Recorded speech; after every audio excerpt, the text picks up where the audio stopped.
नमस्कार साथियों, वंदे मातरम, जय गौ माता की। आज हम पुनः आपके साथ जुड़े हैं 7 दिवसीय प्रैक्टिकल शिविर के माध्यम से। हम आभारी हैं आध्या ऑर्गेनिक जैविक कृषि फार्म देहरादून एवं अवसर ट्रस्ट के माध्यम से आयोजित 7 दिवसीय प्रशिक्षण कृषि कार्यशाला में हमारा आज 6वां दिन है और आज हम यहाँ पर आपको बताने वाले हैं पिछले 10 वर्षों में जो पानी को लेकर कृषि के साथ में हमने काम किया है कि किस तरह से जो है हम लोग खेती में एक सफल परिणाम लेते हुए, जैविक खेती में एक अच्छा उत्पादन लेते हुए कृषि के साथ में हम पानी की रिचार्जिंग व्यवस्था कैसे अपने खेत पर सेट करें, क्योंकि पानी एक अहम मुद्दा है और दिन प्रतिदिन जो है यह पानी हमारी वाटर रिसोर्सेज से कहीं ना कहीं धीरे धीरे कम होता चला जा रहा है। अगर हम पानी के दृश्य पर बात करें तो साथियों, पानी जो है हमारी इस पृथ्वी का 70% भाग है, परंतु पानी जो है 70% भाग होने के बावजूद भी ये 3% केवल हमारे पीने योग्य है। मतलब उस 70% का भी अगर हम कितना परसेंट पानी हमारे उपयोग का है तो ये देखें तो केवल 3% पानी आपके पीने के उपयोग का मिलता है। बाकी 97% पानी जो है समुद्र का खारा पानी है, जिसे आप पीने में या फिर पेड़ पौधे उगाने में या वनस्पति उगाने में उपयोग नहीं कर सकते। तो इसका मतलब ये है कि 97% पानी हमारे कोई काम का नहीं है। भले तो चाहे धरती के 70% भाग में पानी क्यों ना हो, पर केवल 70 का 3% पानी ही हमारे पीने के योग्य है। और ये 3% पानी हमारे भंडारण स्रोत में स्टॉक होता है, इवापोरेट होकर वायुमंडल में जाता है, फिर वापस बूंद बन के धरती पर गिरता है। और अगर हम इस 3% पानी का समुचित मैनेजमेंट, समुचित प्रबंधन नहीं कर सके तो आने वाले समय में यह पानी का जो परसेंटेज है दिन प्रतिदिन कम होता चला जाएगा और पूरी मानव जाति के लिए एक बहुत बड़ा पृथ्वी पर संकट आ पड़ेगा। साथियों, हमारा मैनेजमेंट, जहाँ तक हमने बात कही आपसे, मैनेजमेंट हमारा कहीं ना कहीं काफ़ी गड़बड़ है और इस खराब मैनेजमेंट के कारण हमारे बारिश आते ही समय हमारी नदियों में उफान आता है, बाढ़ आती है, घर बेघर हो जाते हैं, पानी घुस जाता है शहरों में और बहुत सारी जो व्यवस्थाएं हैं वो चौपट हो जाती हैं। साथ ही मैनेजमेंट खराब होने के कारण जनवरी के महीने के बाद से हमारे कुओं में, हमारे बोरवेलों में पानी आना कम हो जाता है और अप्रैल और मई के महीने में कई रिसोर्सेज में पानी आना टोटल बंद हो जाता है। तो कुल मिला के पानी जो है जब 3% पानी हमारे इस धरती पर है और वो पर्याप्त मात्रा में है, तो फिर ये 3% पानी का हम मैनेजमेंट क्यों नहीं कर पाते ताकि हम जो है बाढ़ से भी बच जाएं और इधर जो है हम अपने खेतों में गर्मी के समय पे भी पानी की व्यवस्था को बढ़िया तरीके से सेट कर पाएँ। तो साथियों, यहाँ पर हमें ये मुद्दा बेहद अहम है और खेती का एक बहुत बड़ा पार्ट है। और सबसे इम्पोर्टेंट बात यह है कि अगर हम पानी की रिचार्जिंग व्यवस्था की जब बात करते हैं तो ये किसान को कतई दिमाग में नहीं सोचना चाहिए कि ये हमारा काम नहीं है, पानी की व्यवस्था का तो काम किसी और का है। क्योंकि पानी का उपयोग जो है समूची मानव जाति करती है। शहर वाले लोग जितना पानी का उपयोग करते हैं उससे ज़्यादा पानी का उपयोग खेती किसानी करने के लिए चाहिए होता है। और अगर हम इसके बारे में नहीं सोचेंगे तो इसके बारे में कौन सोचेगा, कौन इस मैनेजमेंट के लिए करेगा, हमें किस पर निर्भर होना पड़ेगा। तो साथियों, हमें किसी पर निर्भर होने की ज़रूरत नहीं है, क्योंकि खेत पर गिरने वाली बूंद आपकी ज़ात नहीं पूछती, आपका धर्म नहीं पूछती, आपका मज़हब नहीं पूछती और आपका प्रकार नहीं पूछती, आपका काम नहीं पूछती है। वो पूरी सदरत से हर एक बूंद आपके खेत पर बिना किसी स्वार्थ के निस्वार्थ भाव से गिरती है। तो हमें ये बात समझना पड़ेगी कि अगर हम पानी का उपयोग कर रहे हैं तो रिचार्ज करने की, इसे पुनः स्थापित करने की जो व्यवस्था है या जो इसे पुनः जो है पानी वाटर रिसोर्सेज में डालने की व्यवस्था है वो कोई और नहीं करेगा, हम ही इस काम को करेंगे। ये जिम्मेदारी हमें स्वयं अपने हाथ में लेनी पड़ेगी। तो मित्रों, इसके लिए हमें कुछ तैयारी करना पड़ेगी, कुछ प्लान करना पड़ेगा और कुछ मूलभूत बातों को भी हमें गहराई से समझना पड़ेगा। जितना आज पानी का उपयोग बढ़ रहा है आबादी बढ़ने के साथ में, उतना ही पानी का दुरुपयोग भी बढ़ रहा है। अगर हम गौर करें अपनी व्यवस्था पर, तो कहीं ना कहीं हमारी सांस्कृतिक व्यवस्था में पानी का उपयोग के साथ में पानी का बहुत कम जो है प्रयोग होता था। आज हम घरों में शौचालय बनाए हैं और घरों में जब हम शौच व्यवस्था करते हैं तो निश्चित ही हमें 2 से 3 बाल्टी पानी की आवश्यकता होती है एक बार, और फिर उसके बाद हम मुंह धोने में नलों की टोंटी खोलकर 1 से 2 लीटर पानी केवल हम मुंह धोने में लगा देते हैं। और इसके बाद पूरा नहाने से लेकर और पूरी दिनचर्या में जो भी आपकी एक व्यक्ति की पानी की जो रिक्वायरमेंट है वो 100 से 150 लीटर तक हो जाती है 24 घंटे की। तो कुल मिला के अगर हम यही अपनी सांस्कृतिक व्यवस्था पर बात करें तो गांव में रहने वाला किसान एक लोटे से अपना सुबह शौच क्रिया को कंप्लीट करता था और दातून करके एक कुल्ले से वो अपना जो है मुंह साफ कर लेता था। और नहाने की जहाँ तक बात है तो जहाँ पर हमारा बोरवेल था या जहाँ पर हमारा पानी का रिसोर्सेज था, अधिकतर जो हमारे पानी की व्यवस्था का जो पहले का स्ट्रक्चर था वो ये था कि पोखर थी हमारे गांव में जो है बावड़ियाँ थी, तालाब थे। इन बावड़ियों और पोखरों के माध्यम से, तालाबों के माध्यम से ही हम पानी की जो कंप्लीट एक व्यवस्था है वो अपने जीवन को चलाने के लिए लिया करते थे। वहीं पर हम कपड़े धोते थे, उसी पानी में हम जो है ना नदी के माध्यम से हम नहाते थे। तो नदियां हमने मैली कर दी, पोखर हमने ख़त्म कर दिए, तालाबों पर हमने अतिक्रमण कर दिया। कुल मिला के ये जो एक सांस्कृतिक पानी की एक जो बड़ी व्यवस्था थी उसको कहीं ना कहीं हमने पूरी तरह से चौपट कर दिया। और अगर हम देखें कि कितना पानी हमारे किसान भाई यूज़ करते थे, तो मैंने जैसा कि बताया कि केवल 1 लोटा पानी, लगभग 1 लीटर से भी कम पानी शौच व्यवस्था के लिए उपयोग होता था, जहां पर आज लगभग 20 लीटर से भी ज़्यादा पानी शौच व्यवस्था के लिए इस्तेमाल में होता है। हम मुंह धोने के लिए, मुंह साफ़ करने के लिए दातून से उसको साफ़ कर और लगभग मुश्किल से मुश्किल 100 ml या 200 ml पानी से कुल्ला करके मुंह को साफ़ कर लिया करते थे।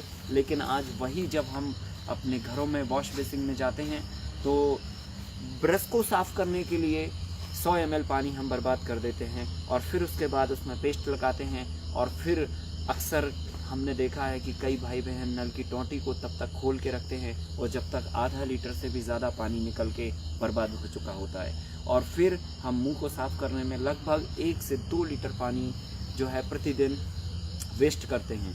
और इसके बाद नहाने में भी हम पानी को वेस्ट करते हैं। लेकिन यही नहाने का दृश्य अगर हम गाँव की सांस्कृतिक व्यवस्था पर झांक के देखें तो पहले हम जहाँ पर नहाते थे तो मैंने बताया, या तो हम तालाबों में नहाया करते थे, पोखर में नहाया करते थे, नदी में नहाया करते थे।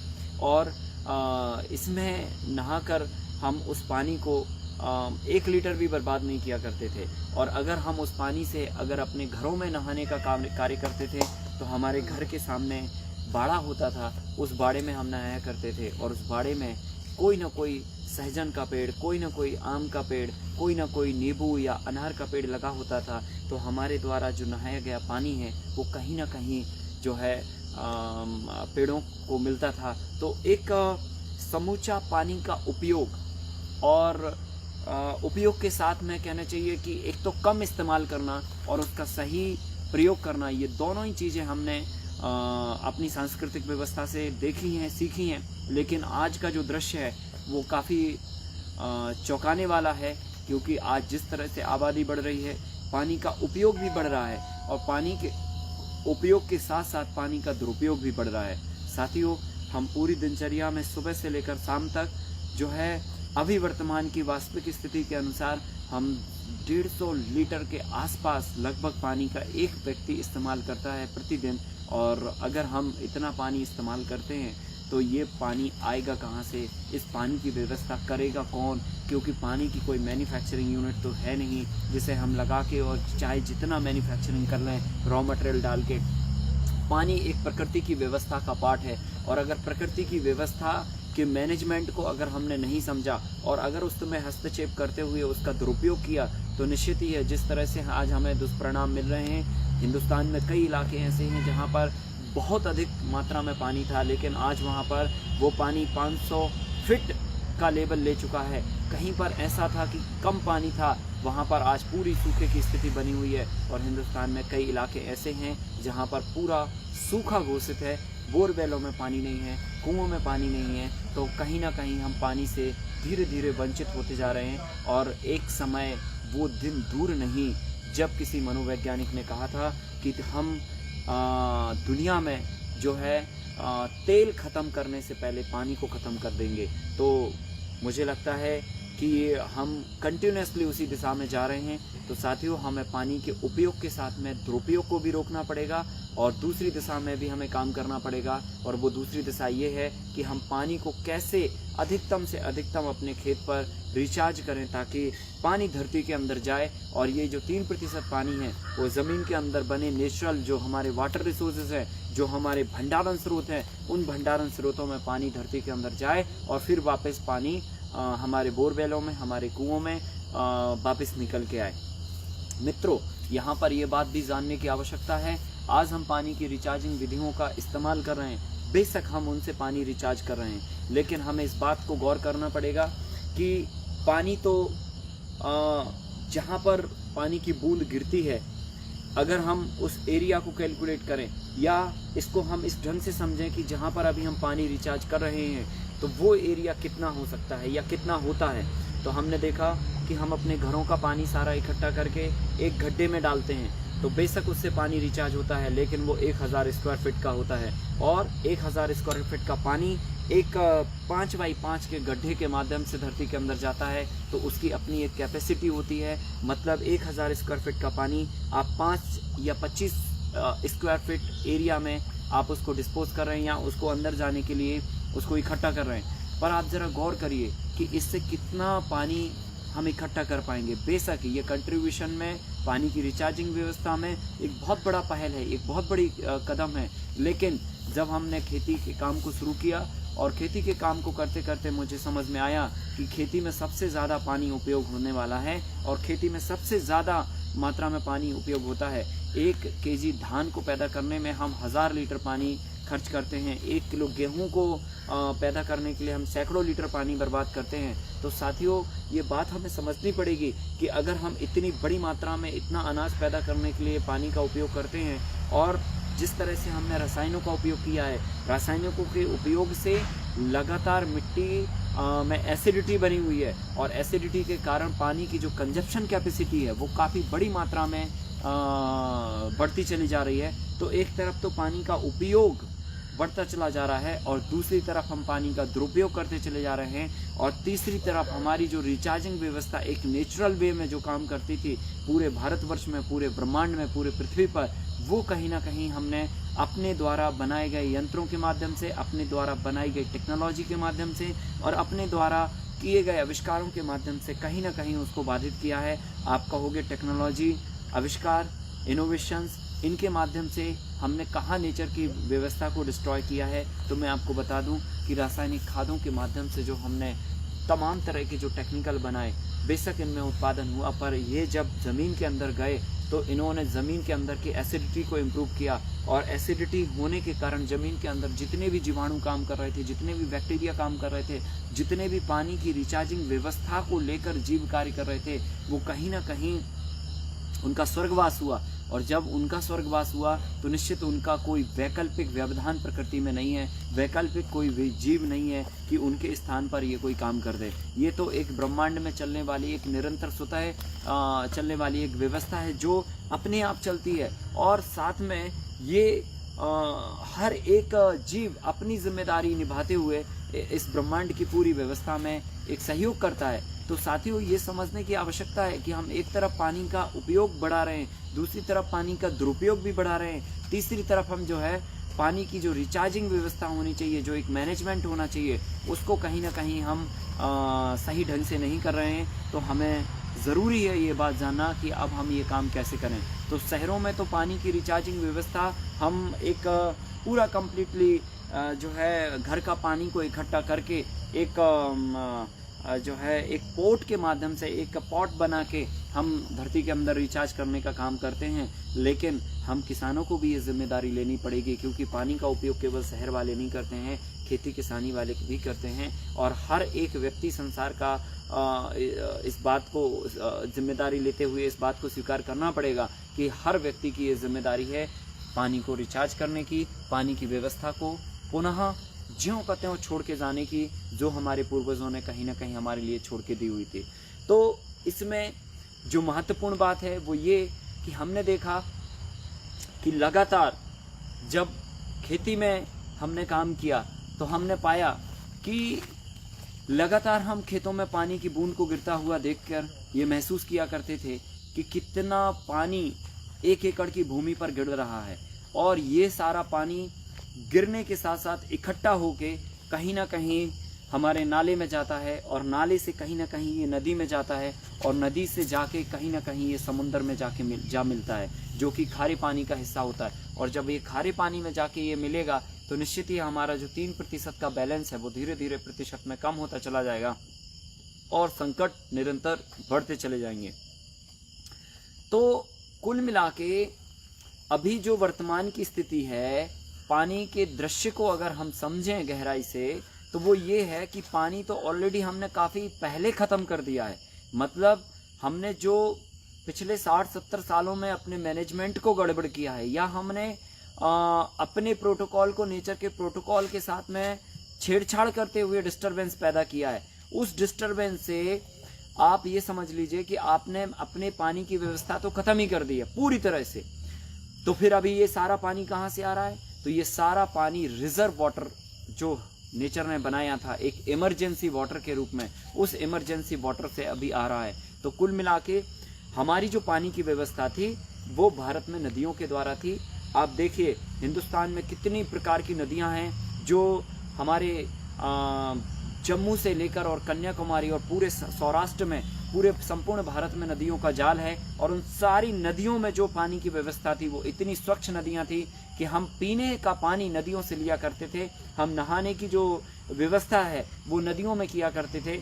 मतलब आज की तारीख में अगर हम नदियों के पानी की बात करें तो कई नदियां तो हमने पूरी तरह से सुखा दी हैं, और कई नदियों को हमने पूरी तरह से गंदा कर दिया। मतलब हिंदुस्तान में कुछ शायद गिनी चुनी नदियां होंगी जिनमें शायद आप पानी को पीने की या नहाने की चेष्टा कर पाएंगे, अन्यथा सारी नदियों को हमने कहीं ना कहीं ख़त्म कर दिया है। और ये एक मानव जाति के लिए एक कलंक है कि हम समूची पूरे ब्रह्मांड की सबसे बढ़िया श्रेष्ठ रचनात्मक एक रचना लेते हुए भी हमने इतना गलत काम किया। हमारे साथ में इस संसार पर ढेर सारे जीव जंतु पशु पक्षी वो सब भी जीवन यापन करते हैं, लेकिन उन्होंने इस तरह से कोई भी गलत कदम नहीं उठाया जिससे प्रकृति की व्यवस्था को दोहन हो या प्रकृति की व्यवस्था में कहीं ना कहीं छेड़छाड़ हो। लेकिन हम मनुष्यों ने कहीं ना कहीं आधुनिकीकरण को ज़्यादा तवज्जो देते हुए प्रकृति द्वारा प्रदत्त संसाधनों पर कहीं ना कहीं हाथ डाला है, और उसका दुष्परिणाम है कि हमने नदियों को सुखा दिया, कई नदियों को हमने गंदा कर दिया, और कई नदियों को तो पूरी तरह से हमने उसमें से पानी खत्म कर दिया। फिर रही बात पोखर और तालाबों की, तो पोखर तो अब गांव में बहुत ही ज़ीरो लेवल पे देखने को मिलते हैं, और तालाब तो देखने को मिलते ही नहीं है क्योंकि तालाबों पर सारा अतिक्रमण हो गया है। तो हमारे गांव में एक पोखर, एक तालाब और एक नदी की व्यवस्था हुआ करती थी, तो हम पोखर, नदी और तालाबों से अपनी जो पानी की रिक्वायरमेंट है इसको पूरा किया करते थे। लेकिन ये तीनों चीज़ें ख़त्म हो चुकी हैं, और नेचर ने इन 3 चीज़ों के अलावा मनुष्य को रिजर्व वाटर के रूप में कुछ भंडारित पानी धरती के अंदर भर के रखा था। उस भंडारित पानी पर भी, रिजर्व वाटर पे भी इंसान ने हाथ लगा दिया, और लगातार इसमें इतनी वृद्धि की कि एक एक दिन में लाखों ट्यूबवेल हमने इस धरती पर छेद के रूप में किए। और आज हिंदुस्तान में किसी भी एक ज़िले की अगर हम बात कर लें तो एक एक ज़िले में कम से कम कुछ नहीं तो लाखों बोरवेल हैं, और एक एक ज़िले में लाखों कुएं हैं, और इन कुओं और बोरवेलों के माध्यम से अरबों लीटर पानी हम निरंतर धरती के अंदर जो रिजर्व वाटर है उसको लगातार निकाल रहे हैं। 200 फीट पे पानी खत्म होने के बाद हम 400 फीट ले जाते हैं, 400 फीट पानी खत्म होने के बाद हम 600 फीट ले जाते हैं। कुल मिला के जो धरती के अलग अलग स्तर पर हमारे पानी के भंडारण स्रोत थे, उन भंडारण स्रोतों को भी हमने ख़त्म कर दिया है। एफडी पानी को ख़त्म किया है। एफडी मैंने शब्द यहाँ पर इसलिए लिया क्योंकि ये इमरजेंसी वाटर है, रिजर्व वाटर है, और रिजर्व वाटर को हम एफडी के रूप में इसको समझ सकते हैं। साथियों, आज हम अपनी ज़िंदगी को जीते हैं और मेहनत करते हैं, मेहनत करके, श्रम करके कुछ धन अर्जित करते हैं और उस धन का कुछ हिस्सा जो है हम अपने दैनिक कार्यों में लगाते हैं, लेकिन सारा धन हम खर्च नहीं करते हैं। उस धन का कुछ हिस्सा हम सेव करते जाते हैं और सेव करके उसकी एफडी बना के हम बैंक में रखते हैं। और वो एफडी इसलिए नहीं रखते हैं कि अगर हमें कल टमाटर खरीदने की ज़रूरत है या हमें कल ब्रेड खरीदने की ज़रूरत है या कपड़े खरीदने की ज़रूरत है तो हम उस एफडी को जाके तोड़ेंगे। हम कभी भी ऐसा नहीं करते हैं कि हमें थोड़ी सी वस्तु की आवश्यकता होती है और हम सीधे रिजर्व पैसे पर हाथ डालते हैं। वो रिजर्व पैसा हम अपनी इमरजेंसी के लिए रखते हैं कि कभी खुदा न खास्ता हमारे जीवन में कोई दुर्घटना हो या हमें बहुत ज़्यादा पैसे की आवश्यकता हो और वो हमारे पास ना हो, तब हम जाके उस इमरजेंसी जो एफडी हमने बनाई हुई है उसको तोड़वा के और अपने पैसे को विड्रॉ करके और समस्या को दूर करेंगे। ठीक उसी तरह जो नेचर ने इमरजेंसी वाटर धरती के अंदर हमें दे रखा है, हम उस इमरजेंसी वाटर पे भी अपना हाथ डाल दिए हैं। और साथियों, ये अंतिम दौर है, हम अंतिम दौर में चल रहे हैं। नदियां हमने ख़त्म की, पोखर हमने ख़त्म की, तालाब व्यवस्था हमने ख़त्म की और अब जाके भंडारण स्रोत पर अब हमारी नज़र है और लगातार हम भंडारण स्रोतों के माध्यम से लगातार धरती से पानी निकाल रहे हैं और उसका भी दुष्परिणाम अब सामने आने लगा है। भारत में कई ऐसे ज़िले हैं जिनमें पूरी तरह से पानी ख़त्म हो चुका है, ये वहाँ की लोकल कम्युनिटी ने घोषित कर दिया है। तो ये बहुत ही एक दुर्दशापूर्ण दृश्य है जिसको हम सभी साक्षात रूप से देख रहे हैं। परंतु अभी भी वक्त है, जब जागे जभी सवेरा। कैसे इस काम को हम अपने हाथ में लेके और एक दैनिक कार्यों के साथ में अलग से वक्त निकालने की ज़रूरत नहीं है, दैनिक कार्यों के साथ में हम कैसे धरती के अंदर पानी की रिचार्जिंग व्यवस्था को कर सकते हैं, ये जानना बेहद अहम है, बहुत ज़रूरी है। तो साथियों, यहाँ पर एक डायग्राम के माध्यम से मैं आपको बताता हूँ, क्योंकि प्रैक्टिकली अभी संभव नहीं है, बारिश ज़्यादा हो चुकी है, खेतों में पानी है और साथ ही जो है अभी तरीका क्या है पानी को रिचार्ज करने का, कैसे हम एक एक बूंद पर काम करें, वो एक डायग्राम के माध्यम से हम आपको समझा के बताने की कोशिश करेंगे तो शायद आपको समझ में आएगा। मित्रों, मैं यहाँ पर एक बात आपको बताना चाहता हूँ कि ये जिज्ञासा कब बढ़ी और कैसे दिमाग में आया कि खेती करते समय पानी को रिचार्ज करना चाहिए। मित्रों, हमारे जो है जब मल्टी लेयर फार्मिंग का हमारा पहला इन्वेंशन हुआ और इस इन्वेंशन के साथ में हम ज़मीन की सरफेस पर जो लीफी वेजिटेबल लगाते हैं, पत्ती वाली सब्ज़ी लगाते हैं, तब पत्ती वाली सब्ज़ी लगाने के लिए जो हम जगह का इस्तेमाल करते हैं, फिर उस जगह से जो हम अपनी सब्ज़ी को निकालते हैं, तो बेशक इसमें हम काटते नहीं हैं, सब्ज़ी को जड़ समेत निकालते हैं, डेंसिटी में बोते हैं। और जब हम जड़ समेत निकालते हैं तो इसमें जाहिर सी बात है मिट्टी उखड़ के साथ में आती है। और जब मिट्टी उखड़ के साथ में आई तो मैंने देखा कि इस मिट्टी को बाज़ार में तो नहीं बेचा जा सकता, इसको धो के इसको वॉश करके साथ में मिट्टी अलग करके ही हमें बाज़ार में इसे बेचना पड़ेगा। तो हमने इसके लिए क्या किया कि इसकी जो मिट्टी लगी हुई थी इसमें, उस मिट्टी को हमने साफ़ करने के लिए पानी का इस्तेमाल किया और हम लगातार एक पाइप के माध्यम से पानी से उसको धोया करते थे। और धोते एक दिन समझ में आया कुछ समय के बाद कि ये पानी लगातार धोने से कितना पानी वेस्ट हो रहा है। और अगर हम ये पानी पूरे गर्मी भर, एक तो गर्मी में ज़्यादा पानी चाहिए और उस पानी से हम जो है अपनी मिट्टी को धो के और उस पानी को बहा रहे हैं, तो दिमाग में एक आइडिया आया, एक आइडिया क्लिक हुआ कि क्यों ना हम इस पानी को एक जगह पर खड्डा करके इकट्ठा कर लें और फिर उसमें कुछ पानी भर लें और पानी भरने के बाद फिर उसी खड्डे में हम रोज़ जो है ना वो अपनी निकली हुई साख धोएं, ताकि वो पानी वहीं पर रहे और उसी पानी से हम लगातार 3-4 दिन 5 दिन तक साख धो सकते हैं। कुल मिला के उतने ही पानी में या उससे कम पानी में हम 4-5 दिन का साख धो सकते हैं। ये जो है वहाँ से चालू हुई पानी की रिचार्जिंग व्यवस्था। और मैं आपको बताना चाहता हूँ कि जब हमने ये प्रयोग किया तो ये प्रयोग करने के बाद हमने साग तो उसमें प्रॉपरली धोई, लेकिन साथ में बाद में ये पता चला कि जब हम भाजी को धोते हैं, धोने के बाद हमने अपना सारा काम कर लिया, इसके बाद जब बारिश आई तो बारिश में हमने देखा कि उस खड्डे में कुछ पानी बारिश का जमा हुआ और थोड़े समय के बाद हमने देखा कि वो पानी धीरे धीरे करके गड्ढे के माध्यम से सूख गया। तब पहली बार में ये दिमाग में आइडिया क्लिक नहीं हुआ, लेकिन जब हमने 2-3 बार इस दृश्य को देखा तब दिमाग में आइडिया क्लिक हुआ कि इस गड्ढे के माध्यम से धरती के अंदर पानी जा रहा है, इसका मतलब ये है कि हम इस गड्ढे को अगर प्रॉपर शेप दे दें और अच्छी जगह पर दे दें तो इस गड्ढे के माध्यम से हम धरती के अंदर पानी को भी रिचार्ज कर सकते हैं, जिससे हम अपना जल स्तर बढ़ा सकते हैं या अपने जो भंडारण स्रोत हैं भंडारण स्रोत में पानी को रिचार्ज करके जो है वाटर लेवल को इम्प्रूव कर सकते हैं।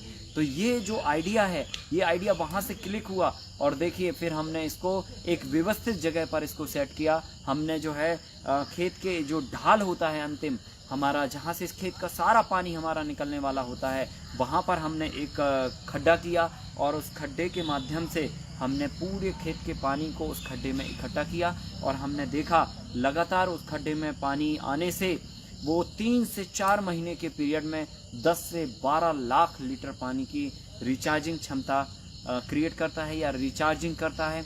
और हमने देखा कि वहाँ पर गड्ढे में पानी इकट्ठा होने के साथ साथ हम उसमें बेशकीमती जो खेत से बहने वाली मिट्टी थी उसको भी इकट्ठा कर पा रहे हैं, क्योंकि ये एक अहम बात है कि आज हम जैविक खेती को लेकर काफ़ी चिंतित हैं और जैविक खेती में कहीं ना कहीं ये एक पॉइंट भी आपको इंक्लूड करना पड़ेगा कि हमारा जो उर्वरा शक्ति है सॉइल की वो दिन प्रतिदिन कहीं ना कहीं ह्रास होती जा रही है। एक तो केमिकल फर्टिलाइज़र के लगातार इस्तेमाल से, और दूसरी बात यहाँ पर जब भी खेत में पानी गिरता है तो पानी के साथ बेशकीमती मिट्टी भी घुल घुल के हमारे खेत से बाहर निकलती है। और इस सिचुएशन में हमारे खेत से जब खेत से बाहर मिट्टी निकलती है तो उसके साथ जो बेशकीमती जो पानी बाहर निकलता है उसके साथ घुल के जो बेशकीमती मिट्टी जाती है उसका कैलकुलेशन नहीं होता। हमें पानी बहता हुआ दिखता है लेकिन खेत से बहती हुई मिट्टी नहीं दिखती है, और हमें भी नहीं दिख रही थी। लेकिन जब वो गड्ढा हमने बनाया, उस गड्ढे में लगातार पानी भरा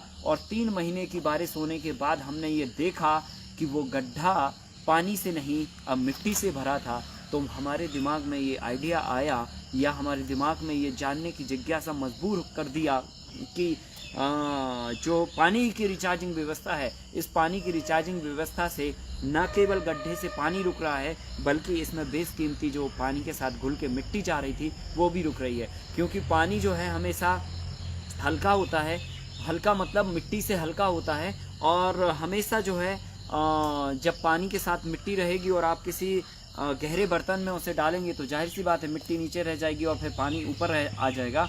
तो ठीक उसी तरह से ये प्रैक्टिकल वहाँ पे भी हुआ कि गड्ढे से जो है पूरा जो पानी भर रहा था तो पानी ओवरफ्लो ज़्यादा होने पर बाहर चला गया, लेकिन मिट्टी जो है हमारे गड्ढे में रह गई। और ये मिट्टी 1 किलोग्राम नहीं होती है, 1000 किलोग्राम नहीं होती है, ये पूरी 1 एकड़ से 4000 किलोग्राम होती है। ये एक मोटी हमने वेट कैलकुलेट किया तो 4000 किलोग्राम मिट्टी प्रति एकड़ प्रति वर्ष पानी के साथ घुल के हमारे खेत से जा रही, हमारे पड़ोसी के खेत से भी जा रही, इवन जो है ना जितने भी खेतों में पानी गिर रहा है या सब खेतों में पानी गिर रहा है तो सबके खेत से जा रही है। और ये बहुत ही चिंता का विषय है कि अगर 4000 किलोग्राम मिट्टी है प्रति वर्ष बह के जा रही है तो ये वो मिट्टी है जिसका एक कण भी हम मैन्युफैक्चरिंग नहीं कर सकते हैं। ये वो मिट्टी है जो सबसे ज़्यादा उर्वरा शक्ति लिए रहती है। ये वो मिट्टी है जिसमें सबसे ज़्यादा उत्पादन देने की क्षमता होती है।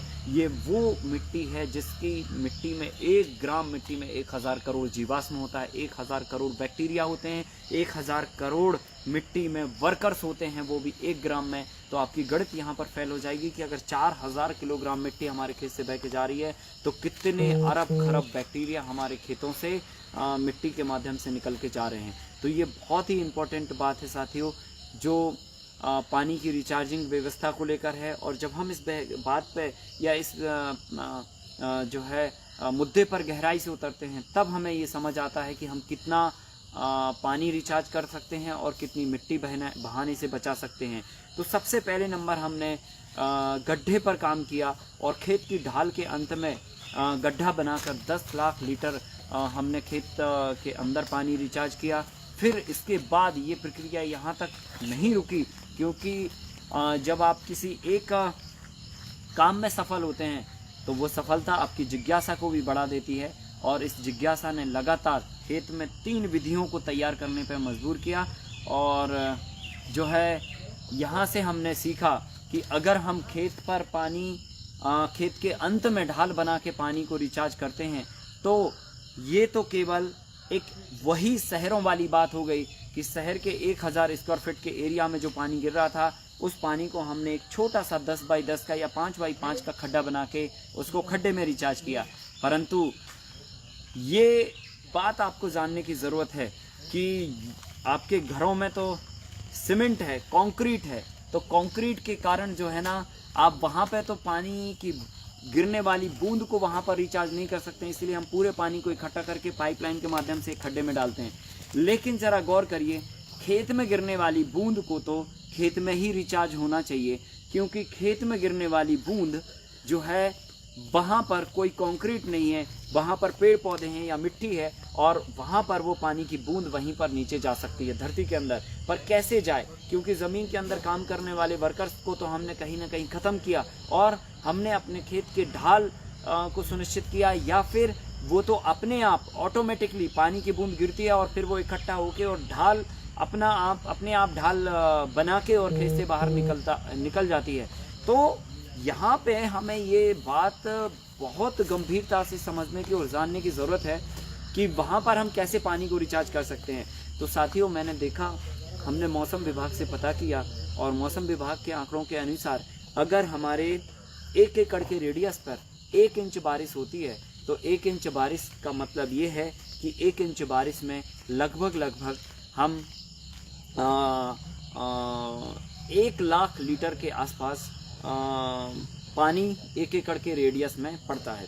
इस बात को अगर इस ढंग से समझें कि 1 इंच बारिश पर कितना पानी हमारे 1 एकड़ के खेत के एरिया में गिरता, मतलब 44,000 स्क्वायर फीट के एरिया में गिरता है, तो 1 एकड़ के जो रेडियस होता है, उस 1 एकड़ के रेडियस में 1 इंच बारिश गिरने पर 1 लाख लीटर पानी हमारे 44,000 स्क्वायर फीट के एरिया पे पड़ता है। और जब 1 लाख लीटर पानी पड़ता है तो केवल 1 इंच बारिश नहीं होती है। हिंदुस्तान में कई इलाके ऐसे हैं जहां पर 40 से लेकर 70 और 100, 150, 200 इंच तक बारिश होती है, और कई इलाके ऐसे हैं जहां पर 30 से 40 इंच बारिश होती है, कई इलाके 20-25 इंच बारिश पर भी रह जाते हैं।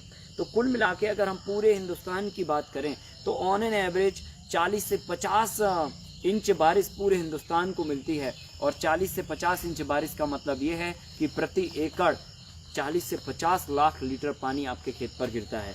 अब ये 40 से 50 लाख लीटर जो पानी आपके खेत पर गिरता है, ये कहीं ना कहीं खेत पर गिरने के बाद खेत से निकल के नाले में जाता है, और साथ में मिट्टी भी जाती है, और उस नाले से पानी फिर नदी में जाता है, नदी से फिर बाढ़ का स्वरूप लेता है, और कई घरों को तबाह करते हुए ये जाके समुद्र में मिल जाता है। तो हमारा कहीं ना कहीं मैनेजमेंट गड़बड़ है। अगर हम फोकस कर लें कि क्या खेत में गिरने वाली बूंद को हम खेत के अंदर रिचार्ज कर सकते हैं, तो शायद हम पानी की रिचार्जिंग व्यवस्था में क्रांति ला देंगे, और हिंदुस्तान में जहाँ तक पानी की कमी की बात है वो कभी नहीं होगी। तो हमें इस बात पर गंभीरता से विचार करना पड़ेगा, और विचार करने के साथ साथ उन आइडिया को, उन तरीके को, उन विधियों को अपने खेत पर लागू करना पड़ेगा जो कहीं ना कहीं पानी रिचार्जिंग की व्यवस्था में क्रांतिकारी सहयोग कर रही हैं, और इनसे पानी रिचार्ज हो रहा है, वाटर लेवल इम्प्रूव हो रहा है। हमने प्रैक्टिकल करके पिछले 7-8 सालों से हम लगातार इस कार्य को कर रहे हैं, और 7-8 सालों में हमने ये पाया कि प्रति वर्ष हम खेत के अंदर 3 विधियों के माध्यम से प्रत्येक विधि में 10 से 12 लाख लीटर पानी को रिचार्ज करते हैं, और 10 से 12 लाख लीटर प्रति विधि पर रिचार्ज करने पे अगर तीनों विधियों को मिला लें तो 3 विधियों से 30 लाख लीटर तक पानी को रिचार्ज किया जा सकता है।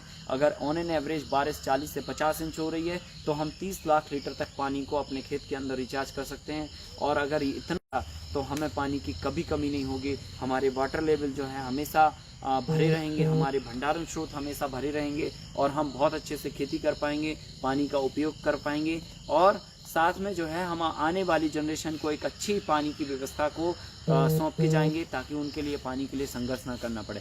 तो आइए जानते हैं कि किस तरह से हम पानी को रिचार्ज करते हैं। एक डायग्राम के माध्यम से मैं आपको बताने की कोशिश करता हूं कि कैसे हम पानी को रिचार्ज करेंगे।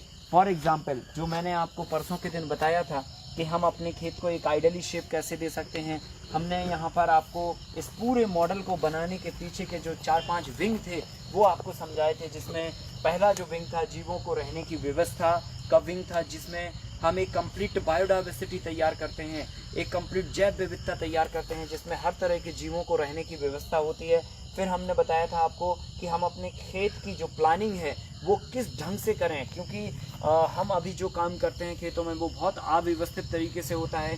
कहीं पे हमारा बोरवेल होता है, कहीं पे हमारा घर होता है, कहीं पे हमारे पेड़ लगे होते हैं, कहीं पर हमारी नर्सरी होती है, कहीं पर हमारी गौशाला होती है, कहीं पर तो भी अनसिस्टमेटिक होता है। तो हमने आपको बताया कि इस प्लान के माध्यम से इसमें हमारे प्रॉपरली जो है ना एक डिज़ाइन तैयार होती है, एक शेप तैयार होता है, एक जो है पूरा डायग्राम तैयार होता है कि हाँ हम इस पार्ट में ये करेंगे, एक ब्लॉक तैयार हो जाते हैं। तो अपनी खेत की ये प्लानिंग भी हो जाती है। और खेत पर एक पेंशन योजना की भी मैंने आपसे बात कही थी कि खेत पर एक बढ़िया पेंशन योजना भी तैयार होती है। पेड़ लगते हैं तो आपकी एसेट्स होते हैं, और ये एसेट्स आपको कहीं ना कहीं ब्याज के रूप में कुछ ना कुछ रिटर्न हमेशा काम ना करने पर भी देती जाती है। यही नेचर की कुदरत का सबसे बड़ा फायदा है। और फिर मैंने आपको बताया था कि किसान जो है ना पर्यावरण की सुरक्षा व्यवस्था हेतु क्या योगदान दे सकता है। तो वो पेड़ लगाने के लिए मजबूर नहीं है, वो पेड़ लगाने के लिए अलग से वक्त नहीं निकाल पा रहा है, वो पर्यावरण सुरक्षा के लिए अलग से कोई काम नहीं कर पा रहा है, लेकिन हम दो तरीके से पर्यावरण को यहाँ पर मदद कर सकते हैं। नंबर एक, रासायनिक खेती को छोड़कर संपूर्ण जैविक खेती की व्यवस्था में आकर मिट्टी के अंदर हो रहे रासायनिकों के प्रदूषण को रोक सकते हैं। और साथ में इस तरह के जो डिज़ाइनिंग जो जैव विविधता का लेआउट है इसको डाल के हम पर्यावरण की बहुत अच्छी सुरक्षा व्यवस्था कर सकते हैं।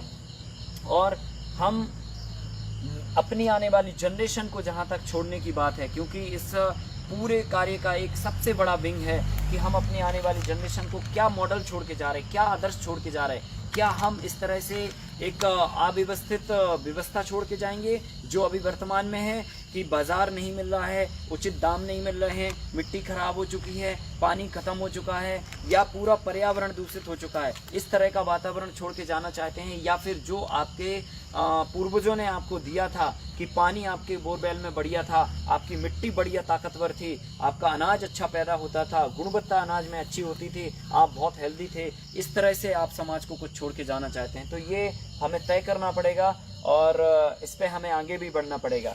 तो मैंने आपको ये पूरा डायग्राम, एक खेत का पूरा सिनेरियो समझाते हुए मैंने आपको बताया था स्टेप बाय स्टेप। साथियों, अब हमें इसी डायग्राम में, क्योंकि यही आपके खेत हैं, क्योंकि अभी पूरे खेत में जाके समझा पाना थोड़ा मुश्किल है, तो यहाँ पर डायग्राम के माध्यम से हम आपको समझाने की कोशिश करते हैं कि किस तरह से हम इसी खेतों में, इन्हीं खेतों में पानी को रिचार्ज कर सकते हैं, किस तरह से हम अपने पानी को यहाँ पर रोक सकते हैं। तो जैसा कि मैंने आपको पहले बताया कि हमारे पास 3 विधियां हैं पानी को रिचार्ज करने की, और इन 3 विधियों में पहली जो विधि है जो सबसे पहले हमने तैयार की थी वो की थी पोल विधि, मतलब गड्ढा विधि।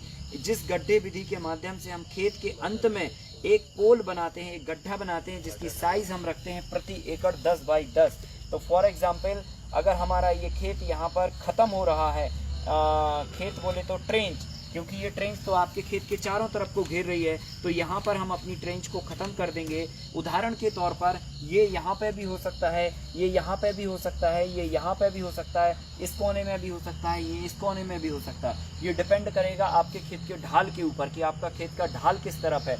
उदाहरण के तौर पे अभी हम मान लेते हैं कि इस वाले पूरे खेत का ढाल इस तरफ है, इस कोने में है, तो हम क्या करेंगे, यहाँ पर अपनी ट्रेंच को यहाँ पर ब्लॉक कर देंगे, और इस ट्रेंच को ब्लॉक करने के बाद यहाँ पर हम अब एक 10 बाई 10 का शेप बना देंगे। मतलब ये गड्ढा जो है लगभग ये इस डायरेक्शन में होगा, यहाँ पर आपके बफर जोन से सट के और आपकी ट्रेंच के एरिया को घेरते हुए ये बिल्कुल यहाँ पर फिट होगा, और इसकी जो लेंथ है वो 10 फीट होगी, और जो चौड़ाई है वो भी 10 फीट होगी। कुल मिला के 10 बाई 10 का ये हमारा पोल रहेगा।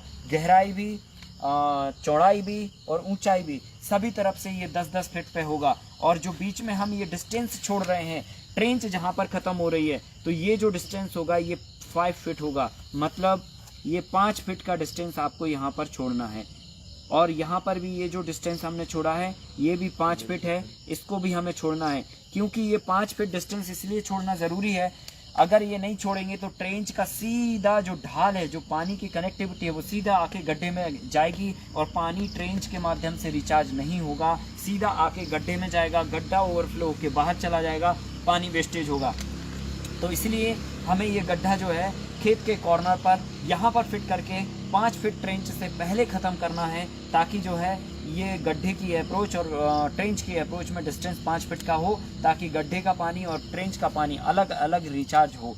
तो साथियों यहाँ पर हमने ये पोल बनाया। ठीक इसी तरह से ये पोल आप इस डायरेक्शन में यहाँ पर भी बना सकते हैं। अगर इस खेत का मान के चलिए ढाल यहाँ पर है तो एक पोल हम यहाँ पर बनाते हैं इस कॉर्नर पे, और यहाँ पर भी वही सेम सिचुएशन कि आपको ये जो ट्रेंच है वो 5 फीट पहले आपको ब्लॉक कर देनी होगी। ये ट्रेंच यहाँ पर 5 फीट पहले ही आपको बंद कर देनी होगी। और यहाँ पर फिर हम जो कॉर्नर होगा एकदम कॉर्नर, ये हमारी जो बफर जोन के पेड़ लगे हुए हैं उस पेड़ से 2 फीट का जो लगभग डिस्टेंस है वो छोड़ते हुए, और इस ट्रेंच से लगभग 5 फीट का एरिया छोड़ते हुए यहाँ पर फिर हम एक 10 बाई 10 फीट का जो है पोल बना देंगे। और इस पोल के माध्यम से जो है हम पानी को रिचार्ज करेंगे। ये यहाँ पर हमारा पानी होगा, और यहाँ पर भी जो डिस्टेंस होगा हमारा ट्रेंच और पोल के बीच में, जैसा कि हमने उस वाले खेत में किया था सेम इस वाले खेत में भी हम 5 फीट के आसपास छोड़ देंगे। अगर ये 6 फीट भी हो जाता है तो भी कोई बात नहीं है,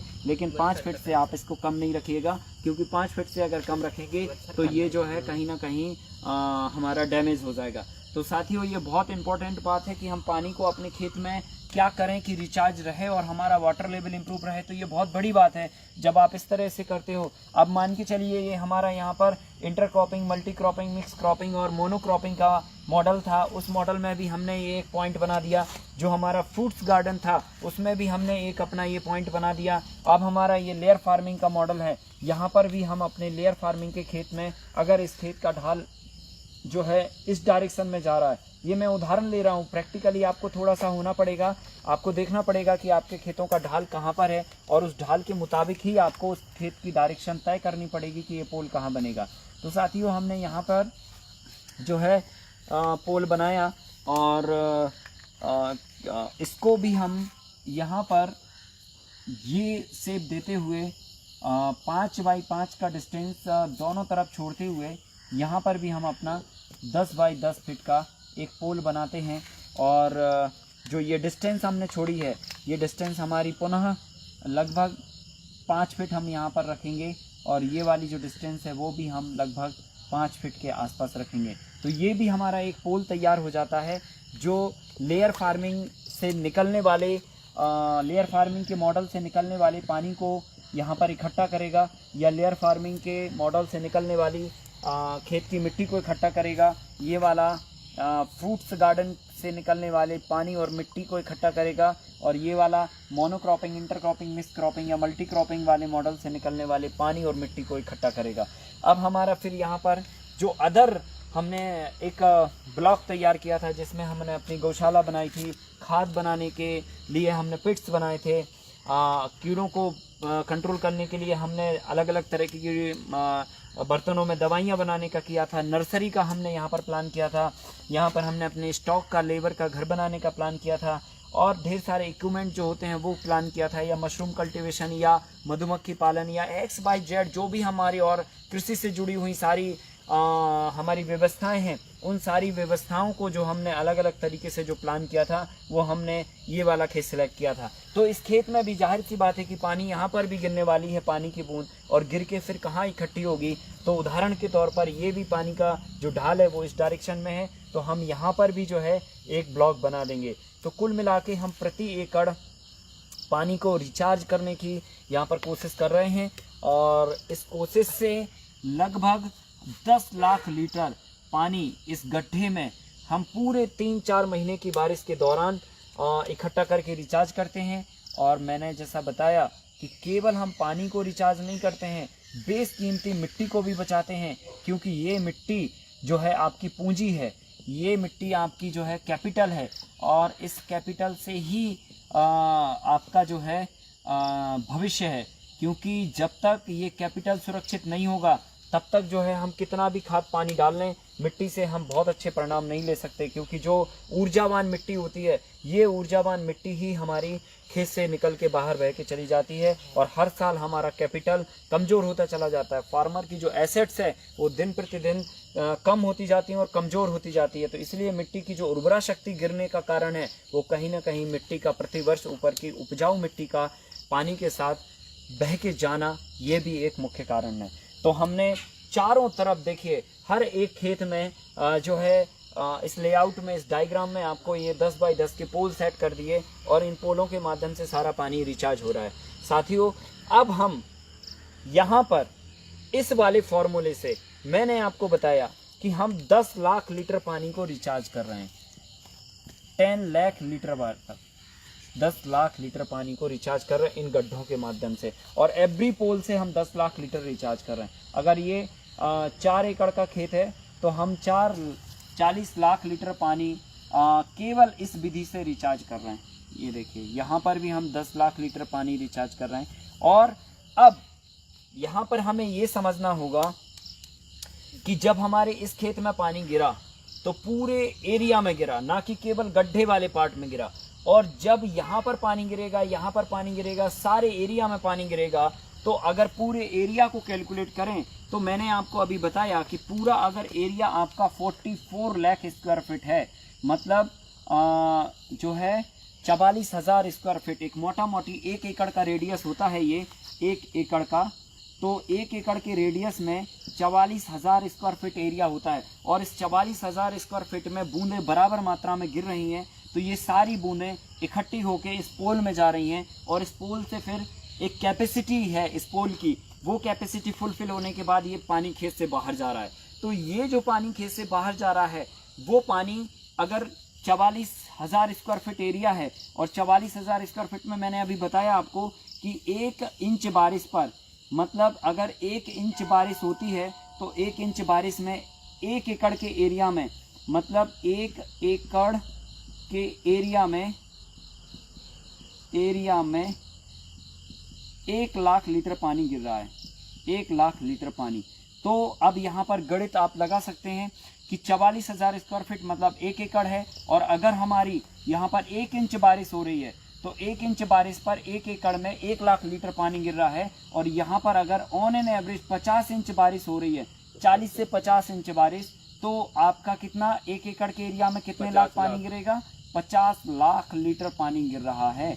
50 लाख लीटर पानी आपके पूरे 1 एकड़ के रेडियस में गिर रहा है। और ये 50 लाख लीटर पानी, सारा पानी, कुछ हिस्सा आपकी धरती के अंदर जाएगा, लेकिन मिट्टी कड़क होने के कारण और मिट्टी के अंदर कार्य कर रहे वर्कर्स को के खत्म होने के कारण ये सारा पानी जो है कुछ हिस्सा रिचार्ज होके इस पोल में आएगा, और इस पोल से 10 लाख लीटर होने के बाद, रिचार्ज होने के बाद सारा ओवरफ्लो होके बाहर चला जाएगा। तो कितना 10 लाख लीटर रिचार्ज हुआ, और मान के चलिए 5-7 लाख लीटर आपके खेत में अंदर रहा, तो बाकी का 30 से 35 लाख लीटर पानी अभी भी खेत से बाहर जा रहा है। तो क्यों ना हम कुछ ऐसा करें कि ये पानी की रिचार्जिंग व्यवस्था आपके खेत में और ज़्यादा बढ़ाई जा सके, और ज़्यादा बढ़ जाए। तो इसके लिए हमने दूसरा प्रयास किया, और दूसरा प्रयास ये किया कि हमने खेत के चारों तरफ ये जो ट्रेंच आपको बना के दिखाई थी, ये ट्रेंच के माध्यम से हमने खेत के चारों तरफ जो नाली बनाई थी 2 बाई 2 फीट की, मतलब 2 फीट गहरी और 2 फीट चौड़ी, इस नाली के माध्यम से भी हमने टोटल मिला के जो है 10 लाख लीटर पानी रिचार्ज किया। तो कुल मिला के अभी तक हम प्रति एकड़ गिरने वाले ट्रेंच और पोल के माध्यम से 20 लाख लीटर पानी को रिचार्ज कर चुके हैं। अब इसके बाद एक और विधि है, जिस विधि के माध्यम से हम और ज़्यादा पानी रिचार्ज खेत में करने की कोशिश करते हैं, क्योंकि अभी तक तो जो पानी है यहाँ पर गिरा 44,000 स्क्वायर फीट में, 10 बाई 10 का गड्ढा बनाया तो ये 100 स्क्वायर फीट हो गया। अगर हमारी 2 बाई 2 की ट्रेंच बनती है तो 2000 स्क्वायर फीट के आसपास के एरिया को कवर करती है। ओवरऑल 2 से 2,500 स्क्वायर फीट के एरिया में ही हम पानी को रिचार्ज कर पा रहे हैं। 44,000 स्क्वायर फीट के एरिया का पानी 2 से 2,500 स्क्वायर फीट में हम रिचार्ज करने की कोशिश कर रहे हैं। लेकिन अगर हम ये फोकस कर लें कि ये जो 44,000 स्क्वायर फीट में एरिया में पानी गिर रहा है, इस पानी को वहीं पर रिचार्ज किया जाए, 44,000 स्क्वायर फीट के एरिया से ही रिचार्ज किया जाए, तो कितना बड़ा क्रांतिकारी कदम हो सकता है, और शायद हमें ये सारी व्यवस्थाएं भी करने की खास आवश्यकता नहीं पड़ेगी। तो ये इस पर हमने प्रयोग किया, और प्रयोग करके ये आजमाया कि हम खेत के अंदर इस पानी के बड़े हिस्से को रिचार्ज कर सकते हैं। और साथियों, ये हमने यहाँ पर रिज बेड बनाकर इस काम को किया, क्योंकि अभी खेत में पानी गिरता है, खेत में ढाल होने के कारण सीधा खेत से बाहर पानी निकल जाता है। परंतु हमने यहाँ पर क्या किया, कुछ आइडिया लगाया कि हम कैसे पानी को खेत के अंदर ही रोक सकते हैं और पानी खेत में गिरने वाली बूंद को, जहाँ पर खेत में पानी की बूंद गिर रही है वहीं पर उसको कैसे रिचार्ज कर सकते हैं। तो मैं आपको यहाँ पर बताना चाहता हूँ एक डायग्राम के माध्यम से कि फॉर एग्जाम्पल ये खेत का जो ढाल है हमारा वो इस डायरेक्शन में मूव करता है, पानी गिरता है। जैसे कल हम लोग जहाँ पर मल्टी लेयर का स्ट्रक्चर बनाने के लिए काम कर रहे थे, बात कर रहे थे, तो वहाँ पर हमने एक तय किया हुआ था, इवन जो है ना पहले से ही तय था कि यहाँ पर पानी अगर खेत में गिरता है तो ये कहाँ से बह के बाहर निकलता है। तो एक डायरेक्शन थी, उस डायरेक्शन में ये खेत से पानी बाहर निकल रहा था। तो हर एक खेत का एक ढाल होता है, वो कहीं से तो भी पानी निकलता है। अगर ये खेत मान के चलिए ये शेप लेता है, ये पूरब है और ये पश्चिम है, पूरब से पानी पश्चिम की तरफ अगर बह के जाएगा, अपना खेत का ढाल है, तो आपको बेड जो बनाने हैं अपने खेत में वो उल्टी डायरेक्शन लेके बनाने हैं। उल्टी डायरेक्शन का मतलब ये है कि अब आप बेड ऐसे नहीं बनाओगे, आप बेड ऐसे बनाओगे। यहाँ पर बेड की जो डायरेक्शन होगी वो आपकी ये होगी, दिशा आपकी अलग होगी। तो बेशक इससे क्या होगा कि जब पानी गिरेगा तो पानी गिरने पे क्या होगा कि ये जो पानी है आपका, ये सारा पानी जो है यहाँ पर ही रुक जाएगा। मतलब ये पानी यहाँ से आगे एक बेड के ऊपर से उछल के नहीं जाएगा, क्योंकि एक बेड जो है लगभग 1 से 1.5 फीट ऊंचा होता है। तो पानी का जो बहाव है, पहली बात तो ये है कि आप ट्रेंच के बाद से ही अपने बेड बनाएंगे। ऐसे तो है नहीं है कि ट्रेंच के बाद से आपके खेत का पानी आएगा, क्योंकि अगर खेत के इस तरफ का भी पानी आएगा तो ट्रेंच से खेत में अंदर नहीं आ पाएगा। तो अब खेत के अंदर तो आपका कोई प्रेशर है नहीं, ठीक है। अब आपके बेड यहाँ से ही चालू हैं, और जब यहाँ से ही बेड चालू हैं तो यहीं का पानी यहीं रहेगा। अब यहाँ का पानी यहाँ जाएगा और जाते जाते खेत के अंत में इकट्ठा हो जाएगा। तो हम क्या कर रहे हैं, बेड यहीं से उल्टा बना दे रहे, ढाल में ना बना के इसको अलग डायरेक्शन में बना दे रहे। तो हर एक बेड के पास यहाँ पे ही पानी रुक जा रहा है, और जब यहाँ पर पानी रुकेगा और ढाल इसका यूं तरफ था तो ये बहने से मतलब काफी वक्त लेगा, वहां पर रुक के फिर अपना डायरेक्शन बनाएगा। मतलब अभी तो ये अगर बेड ऐसा होता तो एकदम इसको बिल्कुल भी वक्त नहीं लगता और सीधा ये बह जाता, पर हमने जब उल्टा बेड बना दिया तो अब ये पानी यहाँ पर स्टॉक होगा, रुकेगा, थोड़ी देर थमेगा, और थमने के बाद फिर ये लेफ्ट मूव होगा या तो फिर अपनी दिशा बनाते हुए राइट में मूव होगा। सही है कि नहीं। तो इस कंडीशन में ये पानी कम से कम 15 से 20 मिनट तक स्टे करेगा, यहाँ पर एक मतलब ठहराव लेगा, और ठहराव में ही वो धरती के अंदर जाएगा। क्योंकि अभी पानी ठहरता तो ही नहीं है, इसीलिए तो वो बह जाता है। अगर पानी खेत में ठहर जाए तो वो फिर रिचार्ज होगा। तो यहाँ पर पानी ठहरता है, और ठहरने के बाद ये लेफ्ट में जाएगा या राइट में जाएगा, तब तक काफ़ी पानी का हिस्सा धरती के अंदर जा चुका होता है। लेकिन जब ये पानी यहाँ पर जाएगा या यहाँ पर जाएगा, तो ठीक इसी तरह जब इस बेड पर गिरने वाला पानी कहाँ आएगा, क्योंकि ये यू शेप का हमने बेड बना रखा है, इसका आधा हिस्सा पानी का इस तरफ बह जाएगा, आधा हिस्सा इस तरफ बह आएगा, इस बेड का आधा हिस्सा इस तरफ आएगा, आधा हिस्सा अगले उसमें जाएगा। तो ये जो आपका रास्ता है, इस रास्ते में पानी आ जाएगा, और ये रास्ता लगभग आपका कितना गहरा होगा, 1 से 1.5 फीट गहरा होगा, क्योंकि बेड आपका 1 से 1.5 फीट ऊंचा है। ठीक है, तो 1 से 1.5 फीट ऊंचे जो बेड हैं उस पर आपकी प्रॉपर फसल लगी हुई है। फॉर एग्जाम्पल यहाँ पर आपके पपीते लगे हुए हैं, या फिर अदरक की फसल लगी हुई है, या बैगन लगा हुआ है, या मिर्ची लगी हुई है, या फिर जो भी आपकी फसल लगी है, वो सारी फसल आपकी इस बेड के ऊपर में लगी हुई है, जिसका रूट जोन बहुत अधिकतम तो 1 फीट तक होता है। तो वो 1 फीट तक का रूट जोन लगभग ज़मीन के सरफेस तक ही टच होता है, और बाकी की जो वाइट रूट हैं जिससे पौधे का सर्वाइवल होता है, वो सारी रूट आपके 1 फीट के जोन में ही रहेंगी, मतलब पानी के सरफेस को टच नहीं करेंगी, तो आपकी फसल जो है ना वहाँ पर ख़राब नहीं होगी। तो कुल मिला के अगर हम खेत में यहाँ पर पानी का जमाव करते हैं तो खेत में फसल ख़राब होने वाली नहीं है, ये बात तय है, और ये प्रैक्टिकल हम लगातार कर रहे हैं। अब मैं आपको बता दूं कि ये जो पानी यहाँ पर आया है, अब ये लेफ्ट में जाएगा या राइट में जाएगा, ऐसे ही हर एक बेड की सिचुएशन होगी कि या तो ये लेफ्ट में जाएगा या तो राइट में जाएगा। तो हम लेफ्ट में जाने वाले पानी को और राइट में जाने वाले पानी को यहाँ पर हम एक ब्लॉक बना देते हैं, इसको बंद कर देते हैं, यहाँ पर इस बेड को ब्लॉक कर देते हैं, बंद कर देते हैं। अब इस बंद करने का मतलब क्या है, और हम इसको कैसा करेंगे और कितना करेंगे। देखिए अभी तो हमारा रास्ता है सीधा, ठीक है, हम सीधे खेत के अंदर जा रहे और इधर से सीधे खेत के बाहर निकल रहे, बराबर ना। और यहाँ पर ये बेड है और ये बेड है। तो हमने क्या किया, अगर बेड की ऊंचाई 1 से लेकर 1.5 फीट है तो हमने इसको 1/2 फीट पर ब्लॉक किया केवल।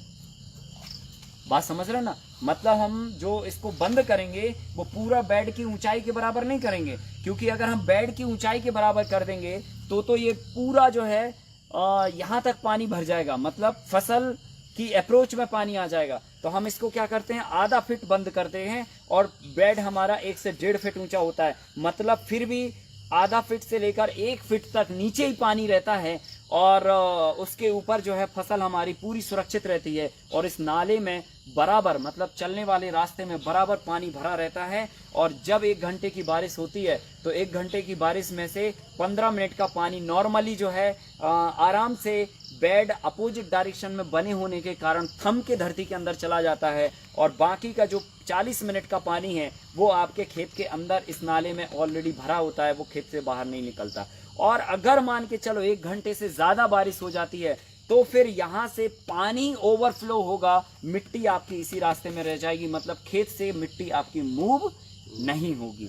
और इस विधि के माध्यम से मैं आपको बता दूं, रोक कर यहाँ पर पानी को लगभग हमने ये पूरा कैलकुलेशन किया, 10 से 12 लाख लीटर पानी हम खेत के अंदर इस विधि से बेड बना के पानी को रिचार्ज कर पाते हैं। तो पहले नंबर तो हमने खेत के अंदर ये जो बेड बनाए, इन बेडों के माध्यम से पानी को नाले में रोका। अब मान के चलो ये पानी अगर और ज्यादा गिरता, 1 घंटे की बारिश तक का तो पानी लगभग इसमें रह जाएगा, लेकिन अगर 2 घंटे लगातार बारिश हो गई या फिर 1 घंटे गिरा और थोड़ी देर बाद फिर बारिश हो गई, तो इस तरह से जो पानी एक्सेस होगा, जो ज्यादा पानी होगा, वो ओवरफ्लो के कहाँ जाएगा, इससे बाहर निकलेगा, फिर यहाँ से इससे बाहर निकलेगा, और इससे बाहर निकलने के बाद ये पानी कहाँ जाएगा, ट्रेंच में गिरेगा। इस खेत की चारों तरफ बनी 2 फीट बाई 2 फीट की नाली में गिरेगा। इससे जब ओवरफ्लो होगा पानी तो जाके कहाँ गिरेगा, गड्ढे में गिरेगा। तो कुल मिला के पहले पानी यहाँ पर रुकेगा, मिट्टी यहाँ पर रुकेगी, फिर पानी ओवरफ्लो होगा, मिट्टी बिल्कुल भी नहीं जाएगी आपके खेत से, और अगर मिट्टी का कुछ हिस्सा चला भी गया तो वो जाके ट्रेंच में रुक जाएगा। ट्रेंच से ओवरफ्लो होके फिर गड्ढे में मिट्टी बिल्कुल नहीं जाएगी। अगर इससे भी थोड़ी बहुत मिट्टी का हिस्सा चला गया तो इस गड्ढे से बाहर नहीं जा पाएगी। कुल मिला के हमारी पूरी कोशिश रहेगी कि 1 किलोग्राम भी मिट्टी हमारे खेत से निकल के बाहर ना जाए, और ये संभव है, ये मैंने किया है। खेत की मिट्टी खेत में ही रहती है, जिससे हमारी उर्वरा शक्ति प्रॉपर बनी रहती है। और इन 3 विधियों से 10 लाख लीटर हम खेत के अंदर पानी रिचार्ज कर रहे हैं, खेत की अपोजिट डायरेक्शन में रिज बेड बनाकर, और फिर हम 10 लाख लीटर हम ट्रेंच के माध्यम से पानी अपने खेत के चारों तरफ कॉर्नर पे रिचार्ज कर रहे हैं, और 10 लाख लीटर हम अपने पोल के माध्यम से, गड्ढे के माध्यम से पानी को रिचार्ज कर रहे हैं। कुल मिला के अगर 1 एकड़ के एरिया में 40 से 50 इंच बारिश हो रही है तो 40 से 50 लाख लीटर पानी गिर रहा है, और इन तीनों विधियों से हम 30 लाख लीटर पानी को रिचार्ज कर रहे हैं। और अगर ये विधि हमने हर एक खेत पे बना ली, तैयार कर ली, तो हिंदुस्तान में कोई ऐसा इलाका नहीं होगा जहां पर हम ये कहें कि हमारा वाटर स्तर नीचे चला गया है, या हमारे पास खेती करने के लिए पानी नहीं है, या फिर हम कहीं ना कहीं पानी की कमी के कारण जो है अपने जीवन यापन को ठीक से नहीं कर पा रहे हैं। ये सारी समस्याओं का समाधान हम इस छोटे से काम से कर सकते हैं। और ये काम छोटा नहीं है, एक्चुअली छोटी विधि है, पर काम बहुत बड़ा है। आप जरा सोचिए, इतनी सी विधि हमें फॉलो करने के बाद हम इतना बड़ा पानी का हिस्सा रिचार्ज अपने खेतों में कर पा रहे हैं। और हिंदुस्तान में एक एक गांव में हजारों हेक्टेयर जमीन होती है, हजारों एकड़ जमीन होती है। अगर हजारों एकड़ पे ये काम उतर गया एक एक गांव में, तो अरबों खरबों लीटर गांव का पानी गांव से बाहर ही नहीं निकलेगा, नाले में पानी कम आएगा या फिर आएगा ही नहीं, और अगर आता है तो थोड़ा बहुत आएगा। नदियां उफान पे कभी नहीं आएंगी, नदियां उफान पे नहीं आएंगी तो बाढ़ की जो प्रोसेस है वो पूरी तरह से रुक जाएगी, खेतों से पानी निकलना बंद हो जाएगा।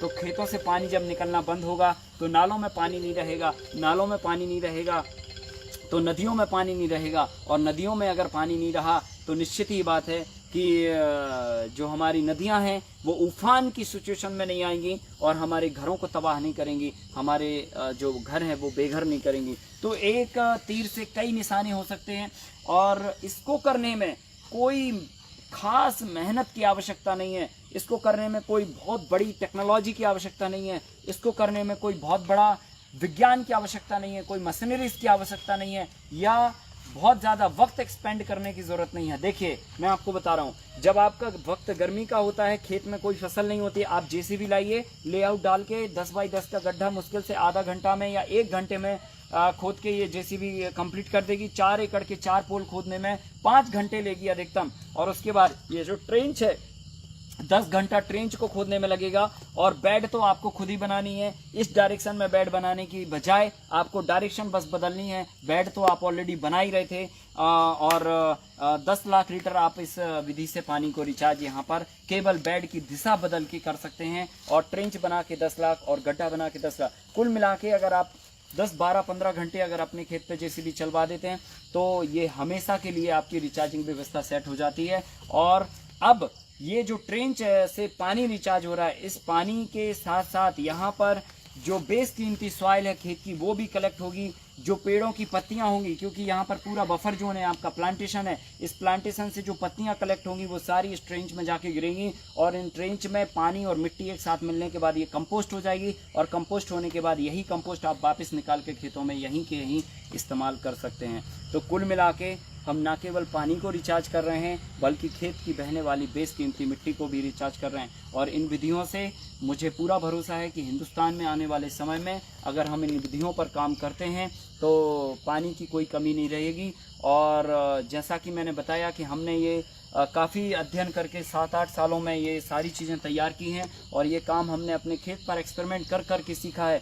और हमने अपने खेत की जो वाटर लेवल है वो काफ़ी बड़ी मात्रा में इम्प्रूव किया है। और जिन भाइयों ने भी, जिन किसानों ने भी ये अपनाया है, उनके एरिया का वाटर लेवल काफ़ी इम्प्रूव हुआ है, उनके खेत का वाटर लेवल इम्प्रूव हुआ है। और वो कहीं ना कहीं आज पानी की दिक्कत से बहुत दूर जा चुके हैं और भरपूर मात्रा में उनके पास पानी, और वो काफ़ी अच्छे से खेती आज वर्तमान में कर पा रहे हैं। तो बहुत सामान्य है और बहुत आसान है, की जा सकती हैं। और इन विधियों के माध्यम से आप एक बहुत बड़ा हिस्सा पानी धरती के अंदर ले जाके रिचार्ज कर सकते हैं और अपना वाटर लेवल इम्प्रूव कर सकते हैं। तो ये मैंने आपको यहाँ पर पानी की रिचार्जिंग विधियों पर जो है प्रकाश डाला। और मैंने आपको बताया एक एक करके कि कैसे हम अपनी पानी की रिचार्जिंग विधियों को अपने खेत पर लगाकर जो है पानी को रिचार्ज कर सकते हैं। तो ये जो 3 विधियाँ हैं, ये 3 विधियाँ ये बहुत ही चमत्कारिक विधियाँ हैं। और इनमें कोई बहुत खास खर्चा आपका नहीं होता है। बहुत ज़्यादा आपको जो है टेक्नोलॉजी की ज़रूरत नहीं पड़ती है। मुश्किल से 1 या 2 दिन आपको खर्चा करनी है और ये लेआउट आप अपने खेतों पे डाल सकते हैं। तो जिन इलाकों में बहुत कम पानी है या अकाल की स्थिति है उनको तो ये करना ही करना चाहिए। और बल्कि उन सभी को करना चाहिए जिनके पास पानी भी काफ़ी अच्छा है, क्योंकि जिनके पास पानी अच्छा है उनका आने वाले वक्त में पानी धीरे धीरे जल स्तर कम होने के कारण उनका भी कम होता चला जाएगा। तो ये मल्टी लेयर में सर ये पैटर्न, हाँ, ये बहुत ज़बरदस्त सवाल आपने किया। और यहाँ पर मैं आपको बताना चाहता हूँ, हमारे भाई ने बहुत अच्छा इससे पता चलता है कि आप ध्यान से चीज़ों को सुन रहे हैं और समझ रहे हैं गंभीरता से। देखिए यही गंभीरता चाहिए, यही जो है समझ चाहिए इस काम के लिए। क्योंकि जब ये हम अपने दिमाग में ये समझ डेवलप कर लेते हैं तो निश्चित ही ये समझ लो कि परिवर्तन की लहर चल पड़ी है।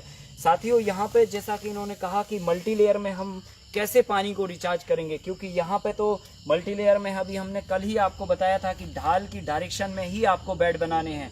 जहाँ पर जिस डायरेक्शन में आपके खेत का ढाल होगा उसी डायरेक्शन में आप रिज बेड बनाओगे। जब उस डायरेक्शन में हम रिज बेड बनाएंगे तो फिर हम पानी को कैसे रिचार्ज कर पाएंगे। तो यहाँ पर मल्टी लेयर में भी हम पानी को खेत के अंदर रिचार्ज करते हैं। और यहाँ पर बेड बनाने की जो सिचुएशन है उस सिचुएशन से में कुछ निकालते हैं कि कैसे हम खेत की ढाल की डायरेक्शन में बेड बनाते हुए भी खेत के अंदर पानी को रिचार्ज कर पाएंगे। तो यहाँ पर मैं आपको थोड़ा सा डायग्राम के माध्यम से बेड बना के समझाने की कोशिश कर रहा हूँ कि ये हमारे बेड हैं जो कि ढाल की डायरेक्शन में बने हुए हैं। और हमारे खेत का पानी जैसा कि पहले वाले खेत में ऊपर से नीचे की डायरेक्शन में जा रहा था, सेम इस खेत में भी ऊपर से नीचे की तरफ इसका ढाल है। और ढाल की डायरेक्शन में बेड होने की वजह से ये पानी सीधा मूव हो जाएगा, यहाँ से सीधा बाहर निकल जाएगा। और हमारे खेत की मिट्टी और पानी दोनों फिर जाके एक ही मात्र विकल्प रहेगा, ट्रेंच और गड्ढा। मतलब 2 विकल्प हमारे पास रहेंगे। पर एक जो सबसे बड़ा विकल्प है जो खेत में ही काम करता है वो हमारा नहीं हो पाएगा। तो हम इसकी जगह पे क्या करते हैं, क्या आइडियोलॉजी अपनाएं कि हम इसमें भी खेत के अंदर पानी को रिचार्ज कर पाएं। तो देखिए यहाँ पर हम जब 4 फसलें एक साथ में लगाते हैं तो ये मॉडल हम जो है फरवरी से शुरू कर रहे हैं। मल्टी लेयर का, और हम फरवरी से 4 फसलें एक साथ जब हम खेत में लगा रहे हैं, तो यहाँ पर क्या होगा, अदरक, हल्दी या कोई भी कंद वाली फसल हम इसमें, अरबी या जो भी लगाएंगे, वो सारी फसल जो है, क्योंकि इसमें एक तो हम बेड नीचे बनाते हैं, मतलब 1 से 1.5 फीट की ऊंचाई नहीं रखते हैं, इसमें हम बेड की ऊंचाई जो है ना लगभग 2 से 3 इंच खाली रखते हैं। तो ये 2 से 3 इंच इसलिए रखते हैं कि ये जो पूरा एरिया है, इस पूरे एरिया में हमारी फसलें लग पाएँ, इस पूरे एरिया में जो है हमारा जो कहना चाहिए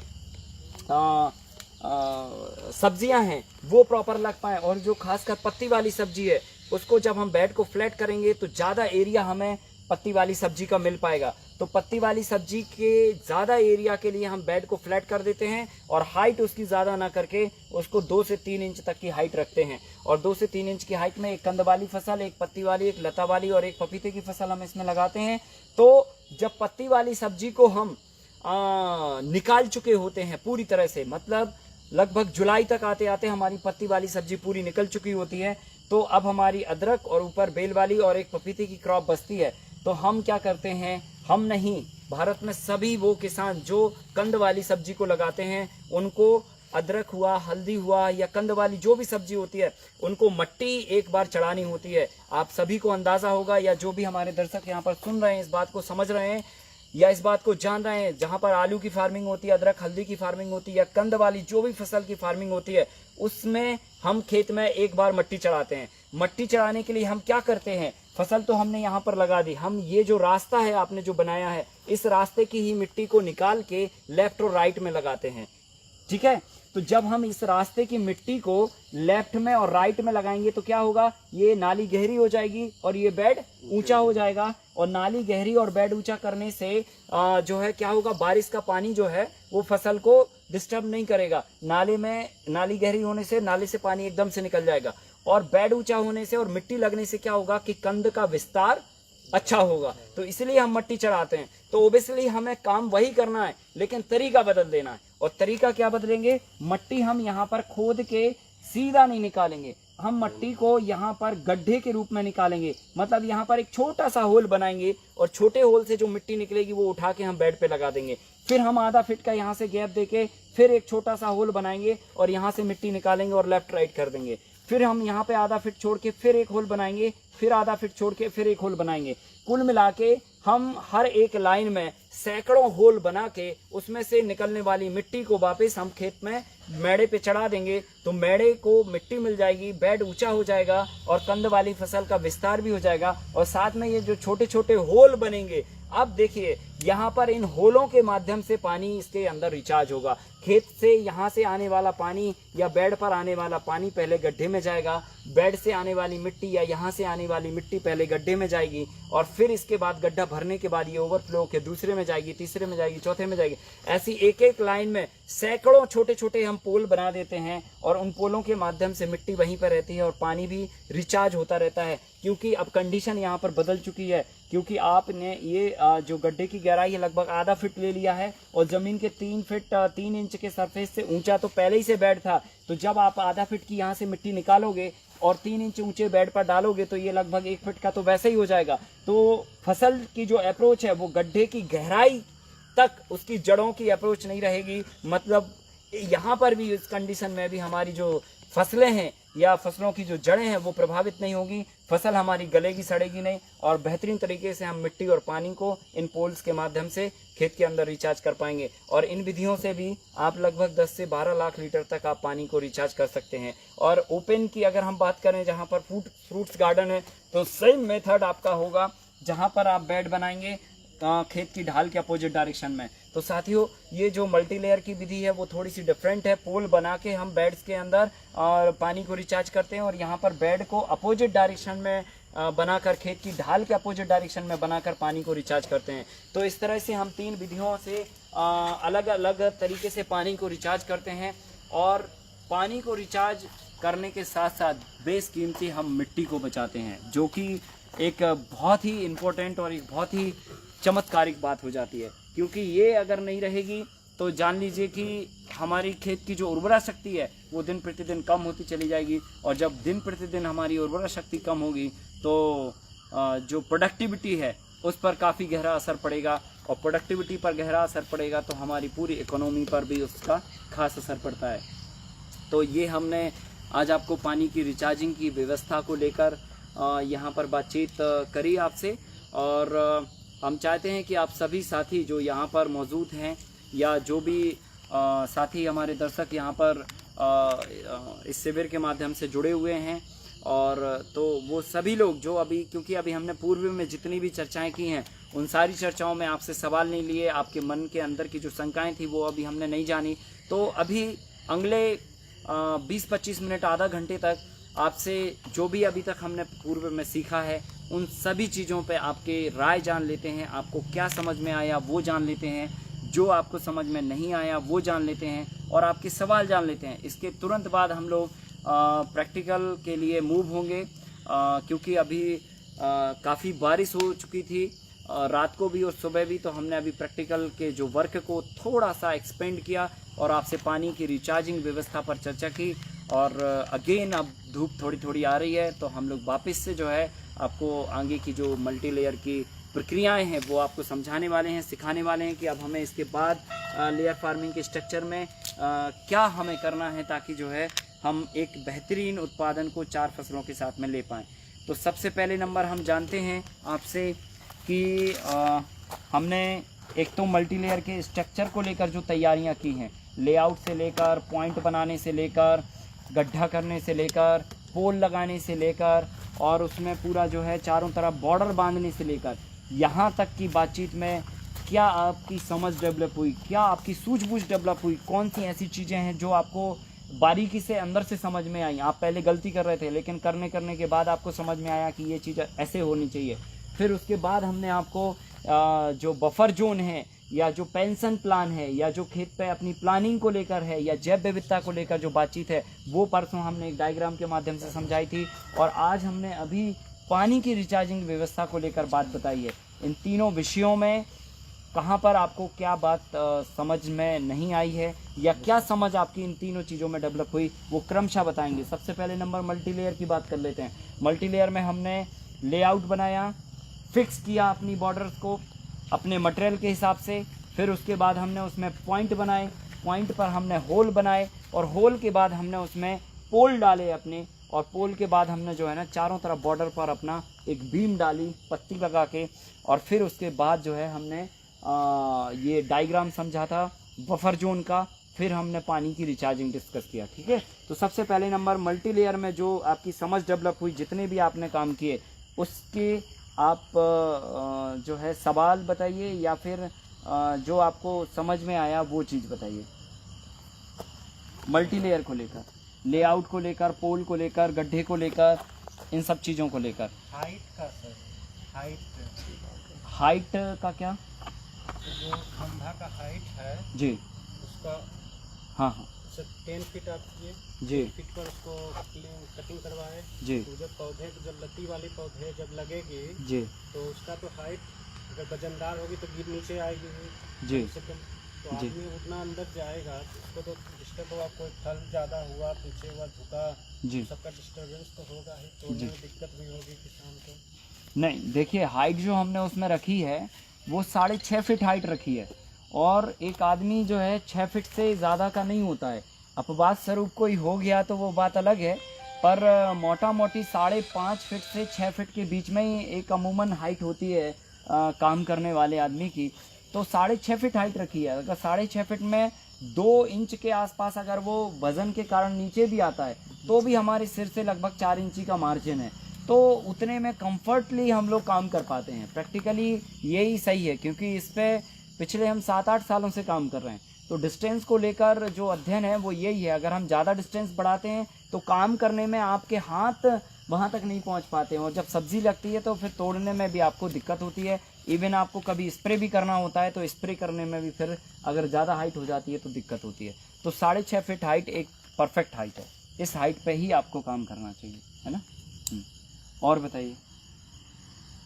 जो आपने अभी बताया वाटर हार्वेस्टिंग के बारे में, सर काफ़ी अच्छा है। तो जी। जो समस्या है सबसे ज़्यादा ग्राउंड लेटर ग्राउंड जो वाटर है जी वो काफी कम नीचे होते चला जा रहा है। जी जी जी अभी नए शोध में तो बता दिए हैं कि 1.57% ही बचा हुआ है हमारे पास पानी के लिए। देखिए बहुत आने कितनी वाले महत्वपूर्ण समय में बात है। काफी जी। समस्याएं आ जाएंगी। इससे सर जी। सबसे अच्छी चीज जो सीखने को मिले, जी जो हमारा बारिश होती है तो रन-ऑफ काफी तेज रहता है, जिससे हमारी फर्टिलाइज सॉइल चली जाती है बिल्कुल बाहर, बिल्कुल दूसरी जगह चली जाती है। इससे हम एक वाटर हार्वेस्ट बनाकर बहुत अच्छा, उसे अपनी जगह कैप्चर कर सकते हैं, बहुत बढ़िया। अपने खेत में भी। अपनी जो हमारी फर्टिलाइज सॉइल है वो कहीं दूसरी जगह न जाने पाए, अपने खेत में ही रह जाए। मिट्टी भी नहीं जाएगी और बेशकीमती हमारा जो पानी है वो भी हमारे खेत के में ही रिचार्ज होगा। तो कहीं ना कहीं हमारे जो वाटर रिसोर्सेज हैं वो फुलफिल होंगे, और जब वाटर रिसोर्सेज फुलफिल होंगे तो हमारा पानी का जो लेवल है वो इम्प्रूव हो जाएगा।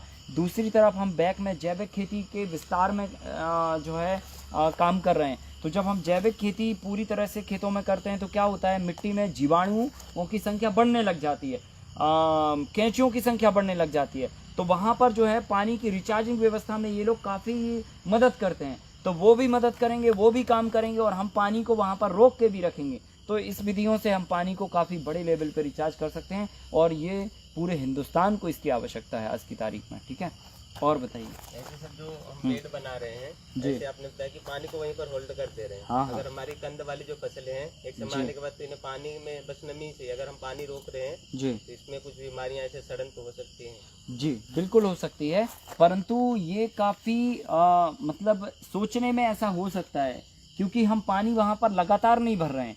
पानी केवल उतनी सिचुएशन तक भरा रहेगा जब बारिश होगी। तो बारिश होने पे वैसे ही खेत गीले होते हैं, तो गीला होना या थोड़ा सा पानी स्टॉक होना दोनों एक ही बात है।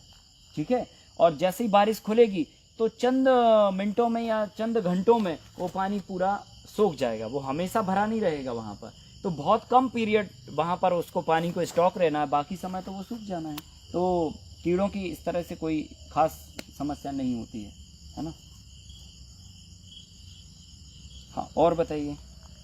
ये जो सर आप मल्टी लेयर फार्मिंग में सर जो यहाँ पे गड्ढा वाटर हार्वेस्टिंग के लिए गड्ढा किए हैं सर, छोटे तो, छोटे। हाँ सर, हाँ। तो ये खेत के अंदर आ रहा है ना सर। हाँ, तो हम लोग का पैटर्न उसका बिगड़ेगा नहीं सर? नहीं, खेत के अंदर आ रहा है मतलब कैसे पैटर्न मतलब सर 10 फीट अगर हम लोग लेंगे तो 5 फीट खेत के अंदर तो आएगा ना, चौड़ाई 10 फीट है ना उसका सर? नहीं नहीं नहीं नहीं 5 फीट है ना चौड़ाई। तो कुछ ना देखो। कुछ भाग तो आएगा ना सर? नहीं नहीं नहीं नहीं बिल्कुल नहीं आएगा। मतलब आप कह रहे हैं कि बेड के हिस्से में गड्ढा आ जाएगा? हाँ। नहीं नहीं नहीं नहीं, देखिए हमारा जो बेड से पोल से पोल की जो दूरी है वो कितनी रखी हमने? 5 फीट। और ये सामने से सामने पोल की दूरी रखी है 8 फीट। तो ये 8 फीट से तो कोई लेना देना नहीं है, क्योंकि वो तो सीधे सामने में है। जो इस तरफ है वो 5 फीट है। 5 फीट में से सेंटर ऑफ द पोल हम लगभग 1.5 से 1.25 फीट इस तरफ आएंगे, और 1.5 से 1.25 फीट इस तरफ आएंगे। दोनों को मिला के 3.5 फीट हमारा बेड होगा, और पोल हमारा सेंटर में होगा। 3.5 फीट के बाद लगभग 1.5 फीट का निकलने का बीच से रास्ता होगा, मतलब दोनों पोलों के बीच में 1.5 फीट का रास्ता निकलने का होगा। और फिर बाद में फिर बेड होगा, फिर दोनों पोलों के बीच में फिर 1.5 फीट का निकलने का रास्ता होगा। तो क्या होगा कि जो 1.5 फीट का रास्ता है उसमें हम पोल बनाएंगे, जिसमें आप चलेंगे। ठीक है, और पोल कितना बनाना? 1 फीट चौड़ा, आधा फीट गहरा, और फिर आधा फीट का गैप दे दिया। तो जब आप चलते हो तो आप जो आधा फीट का गैप होगा उस पर आप पैर रख के और चलते जाइए। तो बहुत आसान होता है, कहीं दिक्कत नहीं होती है। मैं थोड़ा सा आपको डायग्राम में भी समझाने की कोशिश कर देता हूं, तो शायद आपको समझ में आ जाएगा और क्लियरिटी आ जाएगी, और जो हमारे साथ दर्शक जुड़े हुए हैं उनको भी समझ में आ जाएगा। यहाँ पर जैसे मान के चलिए ये हमने पोल लगाए हैं, ये हमारे पोल हैं जी। ठीक है, और इन पोलों से पोलों की जो डिस्टेंस है वो हमारी है 8 फीट। अभी जो हमने किया है मल्टी लेयर में ये 8 फीट है हमारी। ठीक है, और फिर जो इसके बाद में जो हमारी ये डिस्टेंस है ये हमारी 5 फीट है, और फिर हमारे ये सेंटर में पोल हैं, ये मान के चलो यहाँ पे ये 5 फीट डिस्टेंस है। ये हमने थोड़ी ज़्यादा ले ली ताकि यहाँ पर हम समझा पाएँ आपको। ये पोल है हमारे, और इनकी जो दूरी है वो भी हमारी लगभग 5 फीट है। तो ये 5 फीट का डिस्टेंस है यहाँ से यहाँ तक, ये 5 फीट का डिस्टेंस है। अब जो बेड बनने वाला है 1.5 से 1.25 फीट यहाँ तक ये बन गया, और इस तरफ पोल के लगभग 1.25 फीट, और इस टोटल बेड की जो डिस्टेंस होगी अब आ जाएगा। पोल देखिए सेंटर में आ गया, तो ये डिस्टेंस हो जाएगी 3.5 फीट, मतलब ये बेड बन जाएगा 3.5 फीट का। और अब जो ये दोनों पोलों के बीच में जो डिस्टेंस था, मतलब यहां से ये जो डिस्टेंस आया ये निकल के आ गया 1.5 फीट, मतलब आपका जो रास्ता है वो 1.5 फीट का है। और यहां से ये फिर बेड चालू हो जा रहा आपका, ये बेड चालू हो जा रहा और ये 3.5 फीट हो गया। तो कुल मिला के जो आपका पोल है वो सेंटर ऑफ द बेड आ गया और जो आपका रास्ता है ये पोल ऑफ द सेंटर आ गया। तो इस रास्ते में ही आपको ये आधा आधा फीट के गड्ढे बनाने हैं। तो वो तो आपका इसी में से आपको चलना है और आधा फीट के गैप के बाद फिर आप यहाँ पे पैर रखोगे, फिर यहाँ पे गड्ढे में पैर ना रख के आप जो है ना लगभग 1 से 1.5 फीट के आसपास तो अपना पैर निकालते ही है। तो 1 फीट के आसपास का आपको गड्ढा बनाना है और फिर अगला जो पैर पड़ेगा वो आपके जो आपने खोदा नहीं है उस पार्ट पे पड़ेगा। तो वो बहुत आसान है, प्रैक्टिकली बहुत अच्छे से होता है। सर जैसे बेड बनाया है ना, हाँ। तो हम 12 बेड बनाया है, जैसे हाँ। पानी एक में खोलेंगे, हाँ। पानी 12 में जाना है तो चले जाए। हाँ बिल्कुल जाएगा। हाँ और नहीं, उसमें तो पानी आप कब दोगे, पानी दोगे या तो बारिश के पहले या बारिश के बाद में, ठीक है कि नहीं।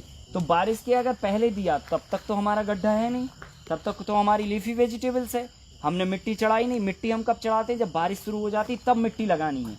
तो उस समय बारिश जब हो गई तो पानी देने की जरूरत ही नहीं है। फिर वो गड्ढा नहीं बनाना है जो आपने बीच में दिया ना, हम तो खाली जैसे ये किया। हाँ नॉर्मली बनाना चाह रहे हैं सब बात करें। नहीं वो बाद में बनाना है, बाऊ बाद में बनाना। गड्ढा कब, जुलाई के महीने में। अब जब जुलाई में गड्ढा आपने बना दिया तो बारिश होते होते जो है सितंबर के महीने तक वो फिल हो जाएगा, भर जाएगा, मतलब वो गड्ढा ही नहीं बना रहेगा। क्योंकि वहां से बेड से जो मिट्टी निकल के आएगी घुल के पानी के साथ, वो कहाँ जाएगी, गड्ढों ही में तो जाना है। तो धीरे धीरे धीरे धीरे करके सितंबर तक केवल आपको ये दिखने में सेफ लगेगा कि यहाँ पर शायद कुछ गड्ढा बना था क्या, पर गड्ढा नहीं रहेगा वो, क्योंकि उसमें मिट्टी भर चुकी होगी। तो वो एरिया फ्लैट हो जाता है ऑटोमेटिकली। तो आपको चिंता करने की उसकी जरूरत नहीं है कि यार अब ये गड्ढा बना दिया, अब इसको लेवल करना है, इसको तोड़ना पड़ेगा, नहीं, ऐसा कुछ भी करने की जरूरत नहीं है। तो ये एक बहुत बढ़िया बात है। कितने दिन बाद जो कंद वाली फसलें जैसे अदरक हुआ, हल्दी हुआ, बुआई के कितने दिन बाद मिट्टी चढ़ाना चाहिए? देखिए मिट्टी चढ़ाना चाहिए आपको जुलाई के महीने में, ठीक है। तो जैसे मान के चलो अगर आप वक्त की पूछें तो वक्त के हिसाब से लगभग 2 से 3 महीने के बाद जब कंद बनने की प्रोसेस स्टार्ट होने लगती है।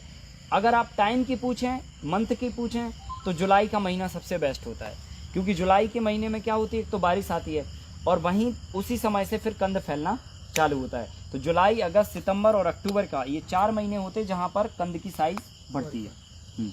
फिर जैसे ही ठंड आने लगती है फिर कंद की साइज नहीं बढ़ती है, फिर डाउन हो जाती है। तो ये 4 महीने ही कंद फैलता है, उसी समय पे हम मिट्टी लगा दें। जुलाई में नहीं लगा पाए तो ठीक है, अगस्त में लगा दो, ठीक है।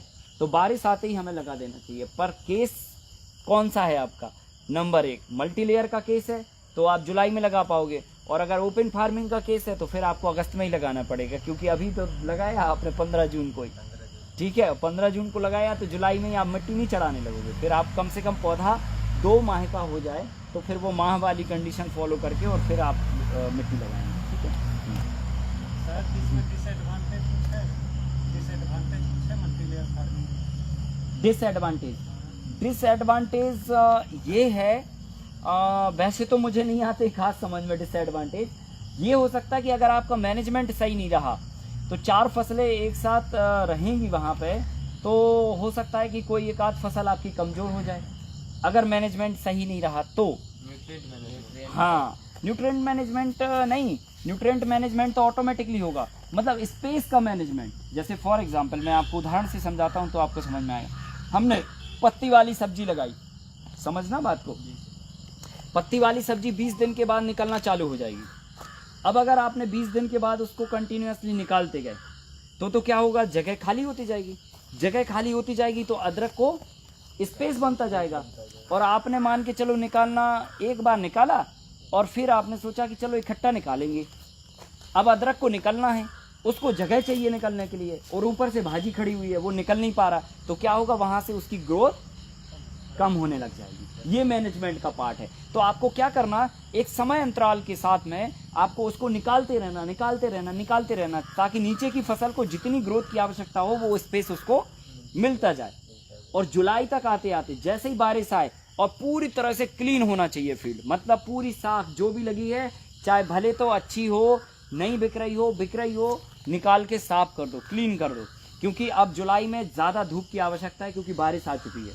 बारिश आने पे बादल आ जाते हैं, बादल आने पे हर एक फसल को धूप की पर्याप्त आवश्यकता होती है, क्योंकि उस समय सभी फसलें फलन पे होती हैं, भाजी को छोड़कर सभी फसलें फलन पे होती, तो उस समय धूप ज़्यादा चाहिए, भोजन ज़्यादा चाहिए, पानी ज़्यादा चाहिए, न्यूट्रिशन ज़्यादा चाहिए, सब कुछ ज़्यादा चाहिए। तो अगर वहाँ पर आप मान के चलो आपने भाजी नहीं निकाली हो, बारिश आ गई, तो वहाँ पर अदरक भी निकल रहा है, वहीं पे भाजी के झाड़ खड़े हुए हैं और बारिश आ गई है, धूप नहीं मिल पा रही है भाजी की वजह से, ना अदरक को मिल पा रही, तो अदरक कमज़ोर होने लगेगा। और एक बार अगर उसको कमज़ोरी आ गई और आपने फिर बाद में 1 महीने बाद साफ़ किया, तो वो कमज़ोर ही रहेगा। बचपन में अगर आपने फीडिंग अपनी कमज़ोर रही है और बाद में भले चाहे काजू पिस्ता खाते रहो, कोई फ़र्क नहीं पड़ने वाला, फ़र्क पड़ेगा बहुत कम। लेकिन जो बचपन की जो फीडिंग होती है ना, वो बुढ़ापे तक चलती है, आखिरी तक चलती है। तो प्लांट की जो फीडिंग है, या जो प्लांट की जो बॉडी ग्रोथ का जो टाइम है, अगर वो बचपन में बाधित हो गया तो वो पूरी ज़िंदगी उसको कमज़ोर बना के रखता है। तो यही मैनेजमेंट है कि आप टाइम टू टाइम हर एक काम को करें। अच्छा, कई बार क्या होता है, हमने देखा कि ऊपर का जो पत्ती लीफी क्रीपर्स फसल होती है, उसमें कई बहुत ज़्यादा जब फलन पे आती है फसल तो शेडो हो जाता है। तो अब वो फरवरी में हमने लगाया, अप्रैल मार्च से वो फलना चालू हो गई, और अप्रैल मई जून जुलाई तक फलते फलते बारिश आते आते उसने पूरा घना शेड बना लिया। तो अब आपको ये समझ आना चाहिए कि अब शेडो ज़्यादा हो रहा है और नीचे धूप कम आ रही है, तो हम करेला लगा के रखें या जो भी लगा के रखें। फल तोड़ने के साथ साथ कुछ आप पत्तियाँ तोड़ दीजिए पुरानी। जब आप फल तोड़ेंगे ना, तो उसके साथ में कुछ पत्तियाँ भी तोड़ दीजिए, तो उससे क्या होगा, धूप का जो वेंटिलेशन है वो प्रॉपर हो जाएगा। ये मैनेजमेंट आपको करना पड़ेगा, और अगर इस जगह पर हम ध्यान नहीं रखते हैं तो ये इसका डिसएडवांटेज है कि फिर दूसरी फसल कमज़ोर हो जाएगी, बस इतना ही है। और अगर कमज़ोर होगी तो केवल एक ही कोई फसल कमज़ोर होगी, सारी नहीं होगी, क्योंकि लता वाली को कोई नहीं लेना देना नीचे से, उसको तो अपना ऊपर पूरा स्पेस है। पपीते को कोई नहीं लेना देना, उसको तो अपने फ्लोर से मतलब है। सबसे ज़्यादा इफेक्ट पड़ता है नीचे कंद वाली फसल पे, ठीक है। तो ये एक डिसएडवांटेज है। दूसरा डिसएडवांटेज ये हो सकता है कि चूंकि ये पूरा घास फूस से तैयार होने वाला मॉडल है, तो इसे जो है आग जला भी सकती है, और तूफान, गहरा तूफान इसे उड़ा भी सकता है। तो देखो, ये दोनों ही चीज़ें तो नेचर के ऊपर ही छोड़ना पड़ेगा, क्योंकि इस रिस्क को लेकर अगर हम इस काम को नहीं करेंगे तो ये तो हमारी बेवकूफ़ी है, क्योंकि आग तो घर में भी लग सकती है और तूफान से घर भी गिर सकता है, ठीक है कि नहीं। तो दोनों चीज़ें हर जगह लागू होती हैं, तो वो चीज़ इस पर भी लागू होती है। हाँ, अगर आपका पड़ोसी गड़बड़ है और वो अगर कुछ गड़बड़ कर रहा है तो फिर बात अलग है, तो पड़ोसी से संबंध अच्छे बना के रखो, ठीक है कि नहीं।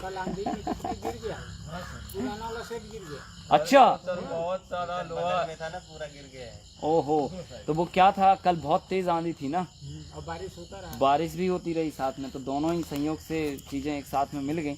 तो वो आपको मजबूती से खड़ा करना होता है। देखिए, स्टे वगैरह और वो सब जो है ना, हम लोग क्यों इसलिए उसको पे जोर दे रहे हैं, ताकि उसको प्रॉपरली स्ट्रेचिंग करके चारों तरफ से खींच के उसको तंबूनुमा शेप में हम लोग बांध के रखें, ताकि जो है हवा और आंधी के प्रेशर से वो गिरे ना, है ना। तो ये तो खैर है, मतलब, लेकिन ये बहुत एक्सट्रीम सिचुएशन पे है, और वो भी जब हम थोड़ी लापरवाही करेंगे तब, ठीक है। अगर हमने स्टे प्रॉपर करके रखे हैं, पड़ोसी से अच्छे संबंध हैं आपके, और भगवान भी अच्छा साथ दे रहा है, तो फिर आपको ये डिसएडवांटेज नहीं होगा। और अगर ये सब विपरीत है तो वो तो फिर होना ही होना है, चाहे आप कुछ भी कर लो। ऐसे तो फिर लोगों की टीन सेट भी उड़ जाती है। जैसे सरकार हम लोग बांधे हैं, तो कितना भी आंधी आएगा सर से गिरना नहीं। नहीं, हाँ, वही तो कह रहे हैं ना। देखो होता क्या, लोड जो पड़ता है वो सब लोड था, बारिश था, बारिश हुई, गीला हो गया। नहीं, अभी देखो, मैं आप लोगों को प्रैक्टिकली रहते रहते उसके ऊपर चलवा दूंगा, शेड के ऊपर, ठीक है। अभी तो मजबूती का कोई बेस हमने ग्राउंड बनाया ही नहीं, अभी तो सीधा खड़ा किया है। अभी हिला के देखा तो कोई थोड़ा हिल रहा है, कोई नहीं हिल रहा, तो हमें लग रहा हाँ यार मजबूत है। अभी जो है ना, उसको चारों तरफ से बंधने दो, स्टे खींचने दो, अंदर से खिंचाव होने दो, एक दूसरे से लॉक होने दो, फिर आप पोल को हिला के बता देना। आप हिला नहीं पाओगे पोल को। तो जब हम लॉक कर देंगे पूरी तरफ से, तो क्या होगा, जब आंधी चलेगी, तूफान चलेगी, तो वो गिरने की बजाय और लॉक हो जाएगा। तो मतलब आंधी चलेगी कैसे, इस तरफ से चलेगी तो इस तरफ का जो ये है ये इसको ऐसे खींच के रखेगा, इस तरफ से चलेगी तो इस तरफ से खींच के, तो चारों तरफ से हम लॉक कर देंगे, किसी भी तरफ का आंधी का प्रेशर आएगा तो वो उसको और पकड़ लेगा, गिरेगा नहीं। क्योंकि इसकी जो टेक्निकल पॉइंट है वो यही तो है कि हम केवल पंडाल के मापे कैसे खड़ा नहीं कर देते डब्बा जैसा कि आंधी तूफान आई और उन्होंने कहा साहब जो है ना वजन ज्यादा था, सेट कमजोर था और ये गिर गया। हम इसको लॉक करेंगे, चारों तरफ से खींच के बांध देंगे, यहाँ यहाँ यहाँ, किधर से भी आंधी चलेगी तो लॉक रहेगा वो, तो गिरने की कोई सवाल नहीं। तो ये करेंगे हम लोग तो हो जाएगा, कोई इशू नहीं है। तो डिसएडवांटेज यही छोटे छोटे हैं और ये माइनर नहीं करते। एडवांटेज कितने बड़े बड़े हैं वो इम्पोर्टेंट बात है ना।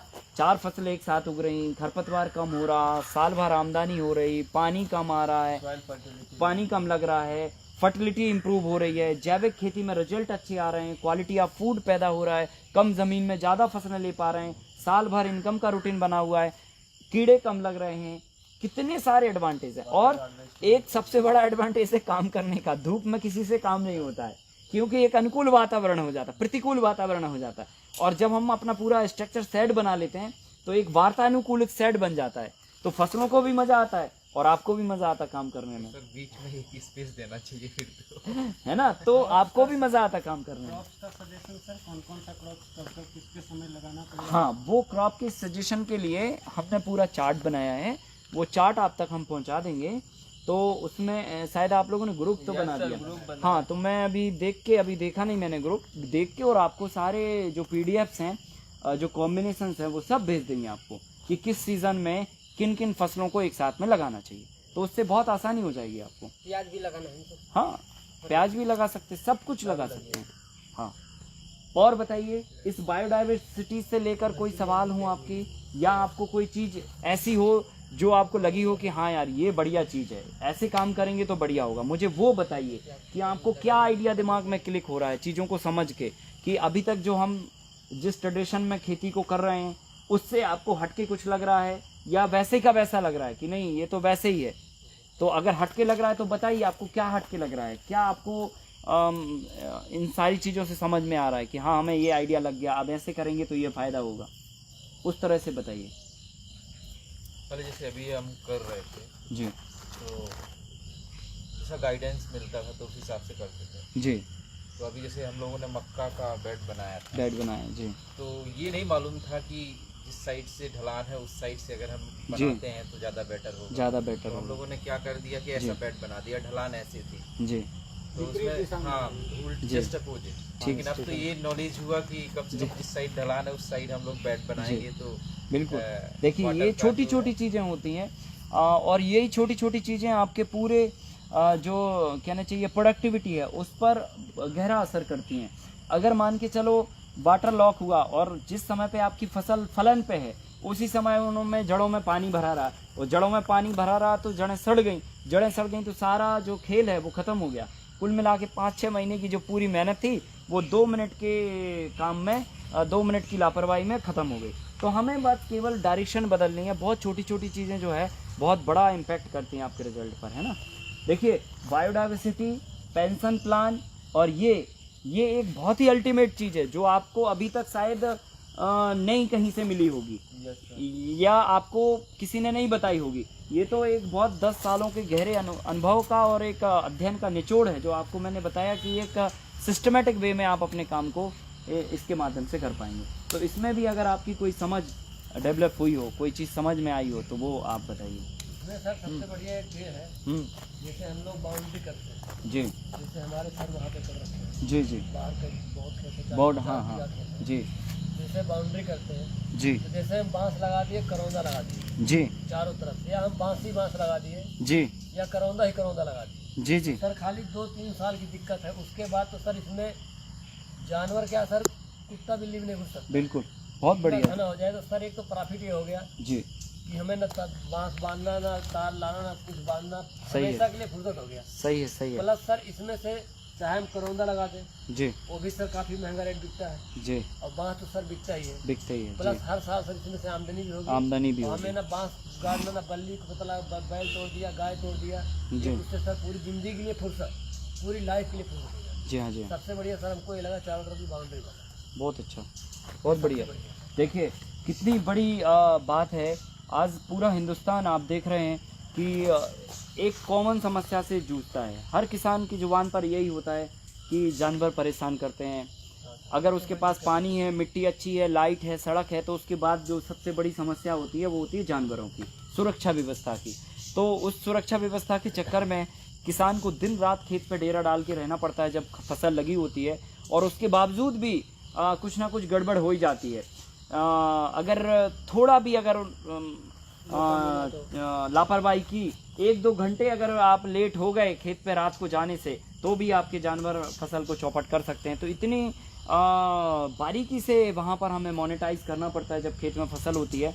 अगर हम ये बॉर्डर बना लेते हैं तो इनकम का तो बेस बनेगा ही बनेगा, लेकिन जो बॉर्डर तैयार होगी उस बॉर्डर से मतलब कोई भी तरह का जानवर, सुअर से लेकर बिल्ली, कुत्ता, हिरन से लेकर नीलगाय से लेकर हाथी से लेकर इवन इतना बड़ा विशालकाय प्राणी भी आपके खेत में एंटर नहीं कर पाएगा, क्योंकि 20-30 फीट ऊंची बॉर्डर तैयार हो रही।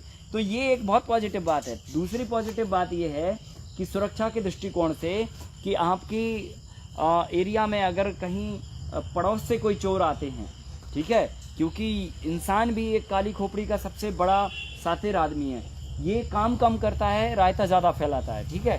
तो जहाँ पर काम होता है उसको कैसे गड़बड़ किया जाए उसमें भी काफ़ी लोग दिमाग लगाते हैं। तो जब हमारी ये बॉर्डर तैयार होगी तो कोई हाथ डालने की कोशिश नहीं करेगा, और हाथ अगर डाल लिया तो जो उसमें कांटे चुभेंगे करौंदे के या बैम्बू के, तो लगभग 1-8 महीने तक दर्द देंगे।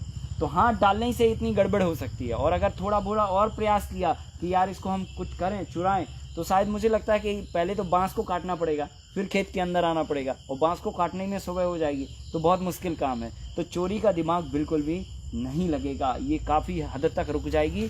और ये प्रैक्टिकली मैंने देखा है, मैं अनुभव करके बता रहा हूँ, इसलिए ये बात बोल पा रहे हैं कि ये हमने करके देखा है। तो काफ़ी एरिया में देखा है हमने, ये चोरी का भी चक्कर बहुत रहता है, क्योंकि खेत में लोग काम करना चाहते नहीं हैं, तो इसलिए जो है खुरापात दिमाग ज़्यादा चलता है। तो इसके लिए भी हम लोग इस तरह का प्रबंधन करेंगे तो अच्छा होगा। और साथ में एक इनकम का बेस भी तैयार हो जाता है। 3-4 साल के बाद आपकी एक इनकम भी तैयार होती है, देखने में भी बढ़िया और देखने में भी बढ़िया लगेगा। सबसे इम्पोर्टेंट बात तो ये है कि जब आप खेत पे जाएंगे तो आपको अच्छा फील होगा, यही तो बड़ी बात है। अभी क्या हो रहा है, एक तो हम लागत लगा रहे हैं, ऊपर से कीड़े लगे फसल में, खेत पे गए और कीड़े दिख रहे हैं, तो अब वो मन जो है ना अंदर से दुखी और हो जाता है कि यार इतनी लागत लगा रहे हैं, इतनी मेहनत कर रहे हैं, और कीड़े हमारी फसल खा रहे हैं, ठीक है कि नहीं। या फिर कुछ भी नुकसान हो रहा है तो खेत पे जाने के बाद हमारा मन खराब हो जाता है। पर जब इस तरह का ये मॉडल होगा तो वहाँ जाने के बाद आपको शांति, सुकून और एनर्जी मिलेगी, काम करने की इच्छा जागृत होगी, और बहुत अच्छा पॉजिटिव रिजल्ट आएगा। तो ये भी एक सेंस है। क्योंकि सर 2016-17 से जी अपने हम ज़्यादा सर नहीं जानते हैं, जैसे जी। यूपी है, जी कोई भी सर चाहे किसी के पास 10 बिस्वा खेत हो, हाँ बिना सर तार लगाए हाँ आदमी खेती नहीं कर सकता। नहीं कर सर सकता। 24 घंटा खेत में बैठ नहीं सकता। जी गाय भैंस पहले सर बिक जाते थे बुढ़े, जी। अब तो सर आदमी ऐसे छोड़ देते जी। हैं। सर एक तरह से पूरा उजाड़ धर देते हैं। जी हाँ जी प्लस सर क्या है, तार भी आदमी रात में काट ले जाते हैं प्लास से, लेकिन सर बांस काटना और खींचना इतना सारा आसान नहीं सर होता। सबसे बेस्ट सर हमको ये लगा, जी हाँ जी, बहुत अच्छा। सबसे अच्छा हमको ये लगा। और बताइए भाई, आप लोगों सर, ने ये जो फर्स्ट बाउंड्री है और सेकंड बाउंड्री है, उसके बीच में जो 10 फीट का गैप है, अगर उसमें वाटर क्रॉप या किसी चीज़ का क्रॉपिंग कर देंगे तब ठीक रहेगा उसमें? किसमें, इस बाउंड्री में? हाँ बिल्कुल कर सकते हैं। ये जो गैप है ना यहाँ, तो ये जो हाँ गैप है, ये बिल्कुल जो बिल्कुल बीच कर में सकते क्रॉपिंग कर हैं। देंगे। देखिए मैंने आपको शायद परसों के दिन बताया था देसी गायों के महत्व के बारे में और उनको इस्तेमाल की जाने वाली औषधियों के बारे में। मैंने बताया था आपको सतावर, अश्वगंधा, मूसली, सहजन, तुलसी, ये सारी चीज़ें जो है ना गाय के फॉडर में होना चाहिए। तो ये सारी चीज़ें जो भी गैप है, घास उगने से अच्छा है सतावर, अश्वगंधा, मूसली, तुलसी, सहजन, ये सब भर दो इसमें। जितना होता रहेगा ठीक है, अपन निकालते रहेंगे, उसकी पाउडर बनाते रहेंगे। तो ये आपका मैनेजमेंट है कि आप कितना मैनेजमेंट तगड़ा रखते हैं और चीज़ों को जो है अच्छे से कर पाते हैं, ठीक है। तो ये बहुत अच्छी बात है। तो काफ़ी चीज़ें जो है इसमें आपने देखी और सीखने को आपको मिली और एक नए आइडिया लगा, और इन आइडिया से आप आने वाले समय में एक अच्छी एंटरप्रेन्योरशिप खड़ी कर सकते हैं।